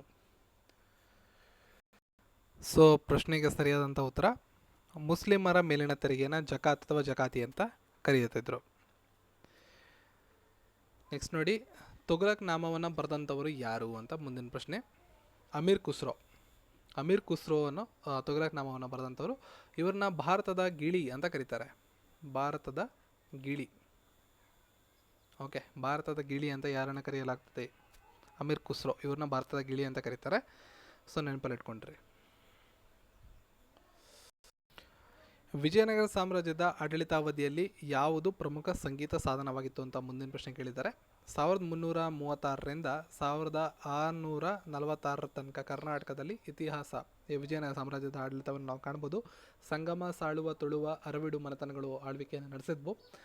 ಸೊ ವಿಜಯನಗರ ಸಾಮ್ರಾಜ್ಯದಲ್ಲಿ ಈ ಒಂದು ವೀಣೆ ಸಾಧನೆ ಏನಿದೆ ಅತ್ಯಂತ ಫೇಮಸ್ ಆಗಿತ್ತು. ಸೊ ವಿಶ್ವ ಪರಿಸರ ದಿನವನ್ನು ಎಂದು ಆಚರಿಸಲಾಗ್ತದೆ? ಪ್ರತಿ ವರ್ಷ ಜೂನ್ 5ರಂದು ವಿಶ್ವ ಪರಿಸರ ದಿನವನ್ನು ಆಚರಣೆ ಮಾಡಲಾಗುತ್ತೆ. ನೋಡಿ, ಪ್ರತಿ ವರ್ಷದ ಥೀಮ್ ಕೂಡ ಇಂಪಾರ್ಟೆಂಟು. 2020ರ ಥೀಮನ್ನು ನೀವು ಒಂದ್ಸಲ ಚೆಕ್ ಮಾಡ್ಕೊಳ್ಳಿ, ಎಕ್ಸಾಮ್ಗೆ ಹೋಗೋ ಮುಂಚೆ ವೆರಿ ಇಂಪಾರ್ಟೆಂಟ್ ಆಗಿರ್ತದೆ. 2019ರಲ್ಲಿ ಬೀಟ್ ಏರ್ ಪೊಲ್ಯೂಷನ್ ಅನ್ನೋದು ಥೀಮ್ ಆಗಿತ್ತು. ಓಕೆ, 2020ರ ಥೀಮನ್ನು ಒಂದ್ಸಲ ಚೆಕ್ ಮಾಡ್ಕೊಂಡಿರಿ. ಮೇರಿ ಕೋಮ್ ಯಾವ ಕ್ರೀಡೆಗೆ ಸಂಬಂಧಪಡುತ್ತಾರೆ ಅಂತ ಮುಂದಿನ ಪ್ರಶ್ನೆ. ಮೇರಿ ಕೋಮ್ ಸಂಬಂಧಪಡ್ತಕ್ಕಂಥದ್ದು ಬಾಕ್ಸಿಂಗ್, ಆಪ್ಷನ್ 4. Okay, important. ಇವ್ರ ಬಗ್ಗೆ ತುಂಬ ಪ್ರಶ್ನೆಗಳನ್ನು ಎಕ್ಸಾಮಿನೇಷನಲ್ಲಿ ಇವಾಗ ಕೇಳಿದ್ದಾರೆ. ಭಾರತದ ಉಕ್ಕಿನ ಮನುಷ್ಯ ಎಂದು ಯಾರನ್ನು ಕರೆಯುತ್ತಾರೆ? ಸರ್ದಾರ್ ವಲ್ಲಭಾಯ್ ಪಟೇಲ್ ಅವ್ರನ್ನ ಭಾರತದ ಉಕ್ಕಿನ ಮನುಷ್ಯ ಅಂತ ಕರೀತಾರೆ. ಸೊ ಪ್ರತಿ ವರ್ಷ ಸರಸ್ವತಿ ಸಮ್ಮಾನ್ ಪುರಸ್ಕಾರವನ್ನು ಕೆಳಗಿನ ಯಾವ ಕ್ಷೇತ್ರಕ್ಕೆ ಕೊಡಲಾಗ್ತದೆ ಅಂತ ಕೇಳಿದ್ದಾರೆ? ಸಾಹಿತ್ಯ ಕ್ಷೇತ್ರಕ್ಕೆ, ಲಿಟ್ರೇಚರ್ ಕ್ಷೇತ್ರಕ್ಕೆ ಸರಸ್ವತಿ ಸಮ್ಮಾನ್ ಪುರಸ್ಕಾರವನ್ನು ಕೆ ಬಿರ್ಲಾ ಫೌಂಡೇಶನ್ ಅವರು 1991ರಿಂದ ಕೊಟ್ಕೊಂಡು ಬರ್ತಾ ಇದ್ದಾರೆ. ಓಕೆ, ನೆಕ್ಸ್ಟ್ ಪ್ರಶ್ನೆ ನೋಡಿ. ಕರ್ನಾಟಕದ ವಿಧಾನಸಭೆಯ ಈಗಿನ ಸಭಾಪತಿಗಳು ಯಾರು ಅಂತ ಕೇಳಿದ್ದಾರೆ. ಸೊ ಪರೀಕ್ಷೆ ನಡೆದಂಥ ಸಂದರ್ಭದಲ್ಲಿ ರಮೇಶ್ ಕುಮಾರ್ 2018-19 ಆ ಸಂದರ್ಭದಲ್ಲಿ ರಮೇಶ್ ಕುಮಾರ್ ಅವರು ಕರ್ನಾಟಕದ ವಿಧಾನಸಭೆಯ ಸಭಾಪತಿಗಳಾಗಿದ್ದರು. ಪ್ರಸ್ತುತ ಸಭಾಪತಿಗಳು ವಿಶ್ವೇಶ್ವರ ಹೆಗಡೆ ಕಾಗೇರಿ ಅವರು, ನಿಮಗೆಲ್ಲ ಗೊತ್ತಿರ್ತದೆ. ಕರ್ನಾಟಕದ ಪ್ರಸ್ತುತ ಸಭಾಪತಿಗಳು ಅಂದರೆ ಸ್ಪೀಕರು, ವಿಧಾನಸಭೆಯ ಸ್ಪೀಕರ್ ಇವಾಗ ವಿಶ್ವೇಶ್ವರ ಹೆಗಡೆ ಕಾಗೇರಿ ಅವರು, ನಿಮಗೆ ಅದು ಗೊತ್ತಿರಲಿ. ಇನ್ನು ಕರ್ನಾಟಕ ರಾಜ್ಯದ ಮೊದಲ ಮಹಿಳಾ ವಿಧಾನ ಸಭಾಪತಿ KS ನಾಗರತ್ನಮ್ಮ, ನಿಮ್ಗೆ ಅದು ಕೂಡ ಗೊತ್ತಿರಲಿ, ಎಕ್ಸಾಮಲ್ಲಿ ಕೇಳ್ಬೋದು. ಶುದ್ಧ ನೀರಿನ pH ಮೌಲ್ಯ ಎಷ್ಟಾಗಿರ್ತದೆ? 7 ಇರ್ತದೆ. 0.714 ಅಂತ ಇರ್ತದೆ pH ಸ್ಕೇಲ್ನಲ್ಲಿ ಮೌಲ್ಯ. ಈ 0ರಿಂದ 7 ತನಕ ಇದ್ದರೆ ಅದನ್ನು ಅಸಿಡಿಕ್ ಅಂತ ಕರಿತೀವಿ. 7ರಿಂದ 14 ಇದ್ದರೆ ಬೇಸಿಕ್ ಅಂತ ಕರಿತೀವಿ. 7 ಇದ್ದರೆ ನ್ಯೂಟ್ರಲ್ ಅಂತ ಕರಿತೀವಿ. ಸೊ ಇಲ್ಲಿ ನೀರಿನ ಮೌಲ್ಯವನ್ನು, ಶುದ್ಧ ನೀರಿನ ಮೌಲ್ಯವನ್ನು ಕೇಳಿದ್ದಾರೆ, ಹಾಗಾಗಿ 7 ಇರ್ತದೆ ಶುದ್ಧ ನೀರಿನ ಮೌಲ್ಯ. ಓಕೆ, ನೆಕ್ಸ್ಟ್ ಹೋಗೋಣ. ಸೋಡಿಯಂ ಹೈಡ್ರೋಜನ್ ಕಾರ್ಬೋನೇಟ್ NHCO3 ಇದರ ಸಾಮಾನ್ಯ ಹೆಸರೇನು ಅಂತ ಕೇಳಿದ್ದಾರೆ. ಸಾಮಾನ್ಯ ಹೆಸರು ಬೇಕಿಂಗ್ ಸೋಡಾ, ಅಡುಗೆ ಸೋಡಾ ಅಥವಾ ಬೇಕಿಂಗ್ ಸೋಡಾ ಅಂತ ಕರೀತಾರೆ, NaHCO3. ನೆಕ್ಸ್ಟು ವಾಷಿಂಗ್ ಸೋಡಾ ಅಂತ ಎರಡನೇದು ಕರೀತಾರೆ. ವಾಷಿಂಗ್ ಸೋಡಾ ಇಲ್ಲಿ ಆಪ್ಷನಲ್ಲಿ ಇದೆಯಾ? ಇದು washing soda Na2CO3. Sodium carbonate ಅಥವಾ Na2CO3, ಸೋಡಿಯಂ ಕಾರ್ಬೋನೇಟ್ ಅಥವಾ ವಾಷಿಂಗ್ ಸೋಡಾ ಅಂತ ಇದನ್ನು ಕರೀತಾರೆ. ನೆಕ್ಸ್ಟ್ ಇಲ್ಲಿರೋದು ಇನ್ನೊಂದು ಬ್ಲೀಚಿಂಗ್ ಪೌಡರ್ ಅಂತ ಕೊಟ್ಟಿದ್ದಾರೆ, ಆಪ್ಷನ್ ಸಿ. ನೋಡಿ, ಬ್ಲೀಚಿಂಗ್ ಪೌಡರ್ CaOCl2 ಅಂತ ಕರೀತಾರೆ. ಕ್ಯಾಲ್ಶಿಯಂ ಆಕ್ಸಿಕ್ಲೋರೈಡ್ ಅಂತ, ಬಿಳುಪು ಕಾರಕ ಪುಡಿ ಅಂತ ಕರೀತಾರೆ ಕನ್ನಡದಲ್ಲಿ, ಕ್ಯಾಲ್ಶಿಯಂ ಆಕ್ಸಿಫ್ಲೋರೈಡ್. ಇದನ್ನೇ ಬ್ಲೀಚಿಂಗ್ ಪೌಡರ್ ಅಂತ ನಾವು ಬಳಸ್ತೀವಿ. ಓಕೆ, ಇವಿಷ್ಟು ನಿಮಗೆ ಗೊತ್ತಿರಲಿ, ಎಕ್ಸಾಮಿನೇಷನಲ್ಲಿ ಪದೇ ಕೇಳಿದ್ದಾರೆ. ಅಕ್ಬರನು ಭೂಕಂದಾಯ ಸುಧಾರಣೆಗಳಿಗೆ ಪ್ರಸಿದ್ಧನಾಗಿದ್ದಾನೆ. ಇದರ ಹಿಂದೆ ಕಾರ್ಯನಿರ್ವಹಿಸಿದ ಮೆದುಳು ಯಾರ್ದಾಗಿತ್ತು ಅಂತ ಮುಂದಿನ ಪ್ರಶ್ನೆ. ಪ್ರಶ್ನೆಗೆ ಸರಿಯಾದಂಥ ಉತ್ತರ ತೋಡರಮಲ್ಲ. ಓಕೆ, 1581ರಲ್ಲಿ ಕ್ರಿಸ್ತಕ 1580ರಲ್ಲಿ ಅಕ್ಬರ್ನ ಕಂದಾಯ ಮಂತ್ರಿಯಾಗಿ ರಾಜ ತೋಡರಮಲ್ಲ ಈ ಒಂದು ಭೂ ಕಂದಾಯ ಪದ್ಧತಿಯನ್ನು ಸಂಪೂರ್ಣವಾಗಿ ಜಾರಿಗೆ ತಂದಿದ್ದ. ಸೊ ಇದಕ್ಕೊಂದಕ್ಕೆ ಸಂಬಂಧಪಟ್ಟಂಗೆ ಈತನ ಬ್ರೈನ್, ಅಕ್ಬರ್ನ ಬ್ರೈನ್ ಅಂತ ತೋಡರಮಲ್ಲನ ಕರೀತಾರೆ. ಸೊ ಮುಂದಿನ ಪ್ರಶ್ನೆ ನೋಡಿ. ಸಂಖ್ಯೆಯೊಂದರ ಅದೇ ಸಂಖ್ಯೆಯ 13 ಪಟ್ಟು ಸಂಖ್ಯೆಯನ್ನು ಕೂಡಿದಾಗ 112 ಆಗುತ್ತದೆ. ಹಾಗಾದರೆ ಆ ಸಂಖ್ಯೆ ಯಾವುದು ಅಂತ ಕೇಳಿದ್ದಾರೆ. ಆ ಸಂಖ್ಯೆನ X ಅನ್ಕೋತೀನಿ. ಸಂಖ್ಯೆಯೊಂದರ ಅಂದರೆ X, ಅದೇ ಸಂಖ್ಯೆಯ 13 ಪಟ್ಟು ಅಂದರೆ 13X, 112 ಆಗುತ್ತೆ ಅಂತ ಹೇಳಿದ್ದಾರೆ. ಕೂಡ್ಕೊಳ್ಳಿ. 14X = 112 ಆಯಿತು, X = 8 ಆಯಿತು. ಸೊ ಆಪ್ಷನ್ 4 8 ಸರಿಯಾದಂಥ ಉತ್ತರ. ತಾಳೆ ಮಾಡಿ ನೋಡಿ, 112 ಬರ್ತದೆ. ನೋಡಿ, ಇಲ್ಲಿ 8 ಹಾಕೋತೀನಿ, ಪ್ಲಸ್ 13 × 8, 13 × 8 ಅಂದರೆ 104, 104 + 8 112. ಸರಿಯಾಗಿದೆಯಾ? ಪ್ರಶ್ನಾರ್ಥಕ ಚಿಹ್ನೆಯಲ್ಲಿರುವ ಬೇಕಾದ ಸಂಖ್ಯೆಯನ್ನು ಗುರುತಿಸಿ ಅಂತ ಮುಂದಿನ ಒಂದು ಚಿತ್ರವನ್ನು ಕೊಟ್ಟಿದ್ದಾರೆ. ಇಲ್ಲಿ ಏನು ಮಾಡಿದ್ದಾರೆ ಅಂತ ಫಸ್ಟ್ ನೋಡ್ಕೊಳ್ಳೋಣ. 2 ಚಿತ್ರಗಳಲ್ಲಿ ಇರತಕ್ಕಂತಹ ಸಂಬಂಧವನ್ನು ಗುರುತಿಸಿ 3ನೇ ಚಿತ್ರದಲ್ಲಿ ಉತ್ತರವನ್ನು ನಾವು ಕಂಡುಹಿಡಿಬೇಕು ಅಷ್ಟೇ. ಇಲ್ಲಿ ಏನು ಮಾಡಿದ್ದಾರೆ ಅಂದರೆ ನೋಡಿ, ಮೊದಲನೇ ಚಿತ್ರದಲ್ಲಿ ಈ ರೀತಿಯಾಗಿದೆಯಲ್ಲ, ಇವನ್ನ ಮಲ್ಟಿಪ್ಲೈ ಮಾಡಿದ್ದಾರೆ, ಇವನು ಮಲ್ಟಿಪ್ಲೈ ಮಾಡಿದ್ದಾರೆ, ಇದರಿಂದ ಇದನ್ನು ಕಳೆದಿದ್ದಾರೆ ನೋಡಿ. 8 ಇಂಟು 6 ಮೈನಸ್ 6 ಇಂಟು 2 ಎಷ್ಟಾಯಿತು? 8 6 48 ಮೈನಸ್ 6 2 12. 48ರಲ್ಲಿ 12 ಹೋದರೆ ಎಷ್ಟಾಗುತ್ತೆ? 36. ಅದು ಮಧ್ಯದಲ್ಲಿದೆ, ನೀವು ನೋಡ್ಬೋದು ಅದನ್ನು. ಹಿಂಗೆ ಮತ್ತೆ ನಾನು ಕ್ಲಿಯರ್ ಮಾಡ್ತೀನಿ ನೋಡಿ, ಇಲ್ಲಿ 36 ಇದೆ. ಎರಡನೇ ಚಿತ್ರ ನೋಡಿ, 7 ಇಂಟು 8 ಮೈನಸ್ 2 ಇಂಟು 5. 7 8 56, 5 2 10, 56ರಲ್ಲಿ 10 ಹೋದರೆ 46. ಹಾಗಿದ್ರೆ ಮೂರನೇ ಚಿತ್ರದಲ್ಲಿ ಎಷ್ಟು ಬರಬೇಕು? 7 ಇಂಟು 10 ಮೈನಸ್ 4 ಇಂಟು 6. 7 10 70 ಆಗಬೇಕು, 4 24 ಆಗಬೇಕು. 70ರಲ್ಲಿ 26 ಹೋದರೆ 46 ಉತ್ತರ ಬರಬೇಕು. ಆಪ್ಷನ್ ಡಿ ಸರಿಯಾದಂಥ ಉತ್ತರ. ಕೆಳಗೆ ಕೊಟ್ಟಿರುವ ಆಕೃತಿಯಲ್ಲಿರ್ತಕ್ಕಂಥ ತ್ರಿಭುಜಗಳ ಸಂಖ್ಯೆ ಎಷ್ಟು ಅಂತ ಕಂಡುಹಿಡಿಯಿರಿ ಅಂತ ಮುಂದಿನ ಪ್ರಶ್ನೆ ಕೇಳಿದ್ದಾರೆ. ಇದಕ್ಕೆ ನೀವು ಮಾರ್ಕ್ ಮಾಡ್ಕೋಬೇಕಾಗತ್ತೆ. ಉದಾಹರಣೆಗೆ ಇಲ್ಲಿ ಎ ಬಿ ನೋಡಿ, ನಿಮ್ಗೆ ಯಾವ ರೀತಿ ಅನುಕೂಲ ಆಗುತ್ತೋ ಆ ರೀತಿ ಮಾರ್ಕ್ ಮಾಡಿಕೊಂಡು ಅದನ್ನು ಗುರುತಿಸ್ತಾ ಬರಬೇಕು. ಸರಿಸುಮಾರು ಈ ಚಿತ್ರದಲ್ಲಿ 16 ತ್ರಿಭುಜಗಳನ್ನು ನಾವು ಕಾಣ್ತೀವಿ. ಸೊ ನಿಮ್ಗೆ ಹೆಂಗೆ ಅನುಕೂಲ ಆ ರೀತಿ ಇದನ್ನು ಟ್ರಿಕ್ಕಿಯಾಗಿ ನೀವು ಬಳಸ್ಕೋಬೋದು. ಪಿ ಯು ಆರ್ನ ಸೋದರ, ಕ್ಯೂ ಯು ಪಿನ ಮಗ, ಟಿ ಯು ಎಸ್ನ ಸೋದರ, ಎಸ್ ಇವರ ಆರ್ಗೆ ಮಗಳು. ಹಾಗಾದರೆ ಕ್ಯೂನ ಸೋದರ ಸಂಬಂಧಿಗಳು ಯಾರು ಅಂತ ಕೇಳಿದ್ದಾರೆ. ಇದು ಅಷ್ಟೇ, ಸ್ವಲ್ಪ ನೀವು ಬಿಡಿಸ್ಬೇಕಾಗುತ್ತೆ ಇದಕ್ಕೆ ಸಂಬಂಧಪಟ್ಟಂಗೆ. ಇದನ್ನು ಚಿತ್ರದಲ್ಲಿ ಬರೆದು ನೀವು ಬಿಡಿಸ್ಕೊಂಡ್ರೆ ನಿಮಗೆ ಎಸ್ ಮತ್ತು ಟಿ ಕಸಿನ್ಸ್ ಆಗ್ತಾರೆ ಅನ್ನೋದಿಲ್ಲಿ ಗೊತ್ತಾಗುತ್ತೆ. ದೆಹಲಿಯ ಕೆಂಪು ಕೋಟೆಯನ್ನು ನಿರ್ಮಾಣ ಮಾಡಿದಂಥ ವ್ಯಕ್ತಿ ಯಾರು? ಮುಂದಿನ ಪ್ರಶ್ನೆ. ದೆಹಲಿಯ ಕೆಂಪು ಕೋಟೆಯನ್ನು ನಿರ್ಮಾಣ ಮಾಡಿದಂಥ ವ್ಯಕ್ತಿ ಶಹಜಹಾನ್. ಜ್ಯೋತಿರ್ವರ್ಷ ಇದು ಯಾವುದಕ್ಕೆ ಸಂಬಂಧಪಡುತ್ತದೆ ಅಂತ ಮುಂದಿನ ಪ್ರಶ್ನೆಯಾಗಿರ್ತದೆ. ಸೊ ಜ್ಯೋತಿರ್ವರ್ಷ ಅನ್ನೋದು ದೂರವನ್ನು ಅಳೆಯೋದಕ್ಕೆ ಇರ್ತಕ್ಕಂಥ ಒಂದು ಮಾನವಾಗಿರ್ತದೆ. ನೆಕ್ಸ್ಟ್ ನೋಡಿ, ಚೀನಾ ದೇಶಕ್ಕೆ ತನ್ನ ರಾಯಭಾರಿಯನ್ನು ಕಳುಹಿಸಿದ ಮೊದಲ ವಿಜಯನಗರದ ಅರಸು ಯಾರು? ಸೊ ಸರಿಯಾದಂಥ ಉತ್ತರ ಈ ಪ್ರಶ್ನೆಗೆ 1ನೇ ಬುಕ್ಕ. ನೆಕ್ಸ್ಟ್, ಜಹಾಂಗೀರನ ಆಡಳಿತಾವಧಿಯಲ್ಲಿ ಸಂದರ್ಶಿಸಿದ ಇಂಗ್ಲಿಷ್ ರಾಯಭಾರಿಯ ಹೆಸರು ಸರ್ ಥಾಮಸ್ ರೋ ಅಂತ. Option 2 sir Thomas rho. ಸಂಕೇತ ಭಾಷೆಯೊಂದರಲ್ಲಿ ಸ್ಟ್ರಾಂಗ್ ಅನ್ನೋ ಪದವನ್ನು ಈ ರೀತಿ ಬರೆದ್ರೆ ನಾಗ್ಪುರ್ ಅನ್ನೋ ಪದವನ್ನು ಯಾವ ರೀತಿ ಬರಿಬೋದು ಅಂತ ಮುಂದಿನ ಒಂದು ಪ್ರಶ್ನೆ ಆಗಿರ್ತದೆ. ಸೊ ಈ ಪದವನ್ನು ಕೊಟ್ಟಿದ್ದಾರೆ, ಸ್ಟ್ರಾಂಗ್ ಅನ್ನೋದನ್ನು ಹೆಂಗೆ ಇಂಡಿಕೇಟ್ ಮಾಡಿದ್ರೆ ನಾಗ್ಪುರ್ನ ಹೆಂಗೆ ಇಂಡಿಕೇಟ್ ಮಾಡ್ಬೋದು. ನಾನು ಇಲ್ಲೇ ನಿಮಗೆ ಸರಳವಾಗಿ ತಿಳಿಸ್ತೀನಿ. ಕೆಲವೊಂದಕ್ಕೆ ಕೋಡಿಂಗ್ ಇರುತ್ತೆ, ಕೆಲವೊಂದಕ್ಕೆ ಇಲ್ಲೇ ಸಣ್ಣ ಡೀಟೇಲಿಂಗ್ ಇರುತ್ತೆ. ನೀವು ಇಲ್ಲಿ ನೋಡ್ಬೋದು STRONG 6 ಅಕ್ಷರ ಇದೆ. ಈ RO ಅನ್ನೋ ಪದ 3 ಮತ್ತು 4ನೇ ಪದ ಇಲ್ಲಿ 1 ಮತ್ತು 2ನೇ ಪದವಾಗಿದೆ. ಓಕೆ, ನೋಡ್ಕೊಳ್ಳಿ ಇಲ್ಲಿ RO 3 ಮತ್ತು 4 1 ಮತ್ತು 2 ಆಗಿದೆ. 2ನೇ ಪದ ಏನಿದೆ ಈ ಪದ ಇಲ್ಲಿ ರೀಪ್ಲೇಸ್ ಆಗಿದೆ. ಫಸ್ಟ್ ವರ್ಡು ಮತ್ತು ಲಾಸ್ಟ್ ವರ್ಡು ಜಾಯ್ನ್ ಆಗಿವೆ ಲಾಸ್ಟಲ್ಲಿ. ಇಲ್ಲಿ ನೋಡ್ಬೋದು ನೀವು S and G. ಇದು ಕೋಡ್ ಆಗಿರೋದು ಹೆಂಗೆ ಅಂದರೆ 1 2 3 4 5 6 ಅಂತ ಅಂದ್ಕೊಳ್ಳಿ. ಇದನ್ನು 3 and 4 ಫಸ್ಟ್ ಪದಗಳು R ಮತ್ತು O ಇಲ್ಲಿ ಕಾಣ್ಬೋದು. ನೆಕ್ಸ್ಟು 2 and 5, ನೆಕ್ಸ್ಟು 1 and 6 ಈ ರೀತಿ ಕೋಡ್ ಆಗಿದೆ. 34 25 16 ಅಂದರೆ ಮೊದಲನೇ ಟರ್ಮ್ಗಿಂತ 1 2 3 4 5 6 ಅಂತ ಕೋಡ್ ಮಾಡ್ಕೊಂಡಿದ್ದೀನಿ.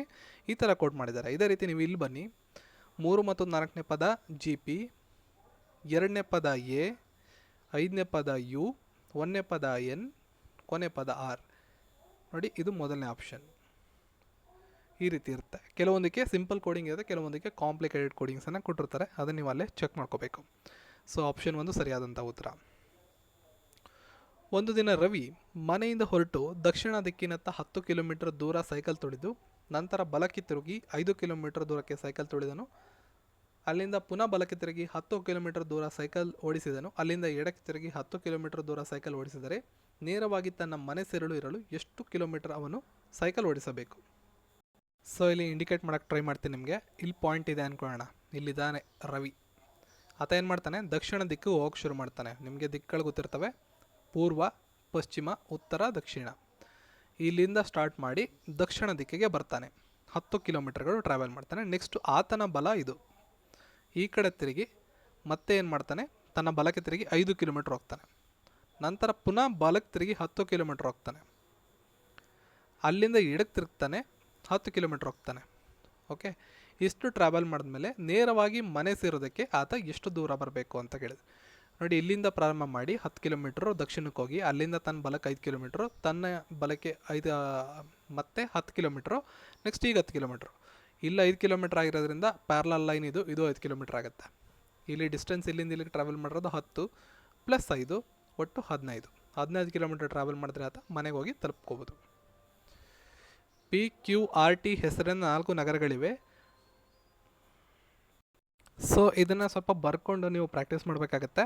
ಚಿತ್ರವನ್ನು ಬರ್ಕೊಂಡ್ರೆ ನಿಮ್ಗೆ ಈ ರೀತಿಯಾದಂಥ ಒಂದು ಇಂಟರ್ಫೇಸ್ ಬರ್ತದೆ. ಇಲ್ಲಿ PQR, ಇಲ್ಲಿ T, ಈ ಡಿಸ್ಟೆನ್ಸ್ ಬರ್ತದೆ. ಕೊನೆಯಲ್ಲಿ ಅವ್ರು ಕೇಳಿರೋ ಪ್ರಶ್ನೆ, T ನಗರವು Pಗೆ ಯಾವ ದಿಕ್ಕಿನಲ್ಲಿದೆ ಅಂತ. ದಿಕ್ಕುಗಳ ವಿಚಾರಕ್ಕೆ ಬಂದರೆ ಇದು ಪೂರ್ವ, ಪಶ್ಚಿಮ, ಉತ್ತರ, ದಕ್ಷಿಣ, ಆಗ್ನೇಯ, ನೈಋತ್ಯ, ವಾಯುವ್ಯ, ಈಶಾನ್ಯ. ಸೊ ಈ ರೀತಿ ನೀವು ಚಿತ್ರಗಳನ್ನು ಬರ್ಕೊಂಡು ಬಿಡಿಸಿದ್ರೆ ನಿಮಗೆ ಉತ್ತರ ಸಿಗುತ್ತೆ. ಸೊ ಇದನ್ನು ಓದ್ಕೊಂಡು ಚಿತ್ರವನ್ನು ಬಿಡಿಸಿ ನಿಮಗೆ ಉತ್ತರ ಸಿಗುತ್ತೆ. ಆಪ್ಷನ್ 3 ಪೂರ್ವ ದಿಕ್ಕು. ಅವ್ರು ಕೇಳಿರ್ತಕ್ಕಂಥದ್ದು T ನಗರವು Pಗೆ ಯಾವ ದಿಕ್ಕಿನಲ್ಲಿದೆ ಅಂತ. ಈ ರೀತಿ ಚಿತ್ರ ಬರ್ಕೊಂಡು ನೀವು ಬಿಡಿಸಿದ್ರೆ ಪೂರ್ವ ದಿಕ್ಕು ಬರ್ತದೆ.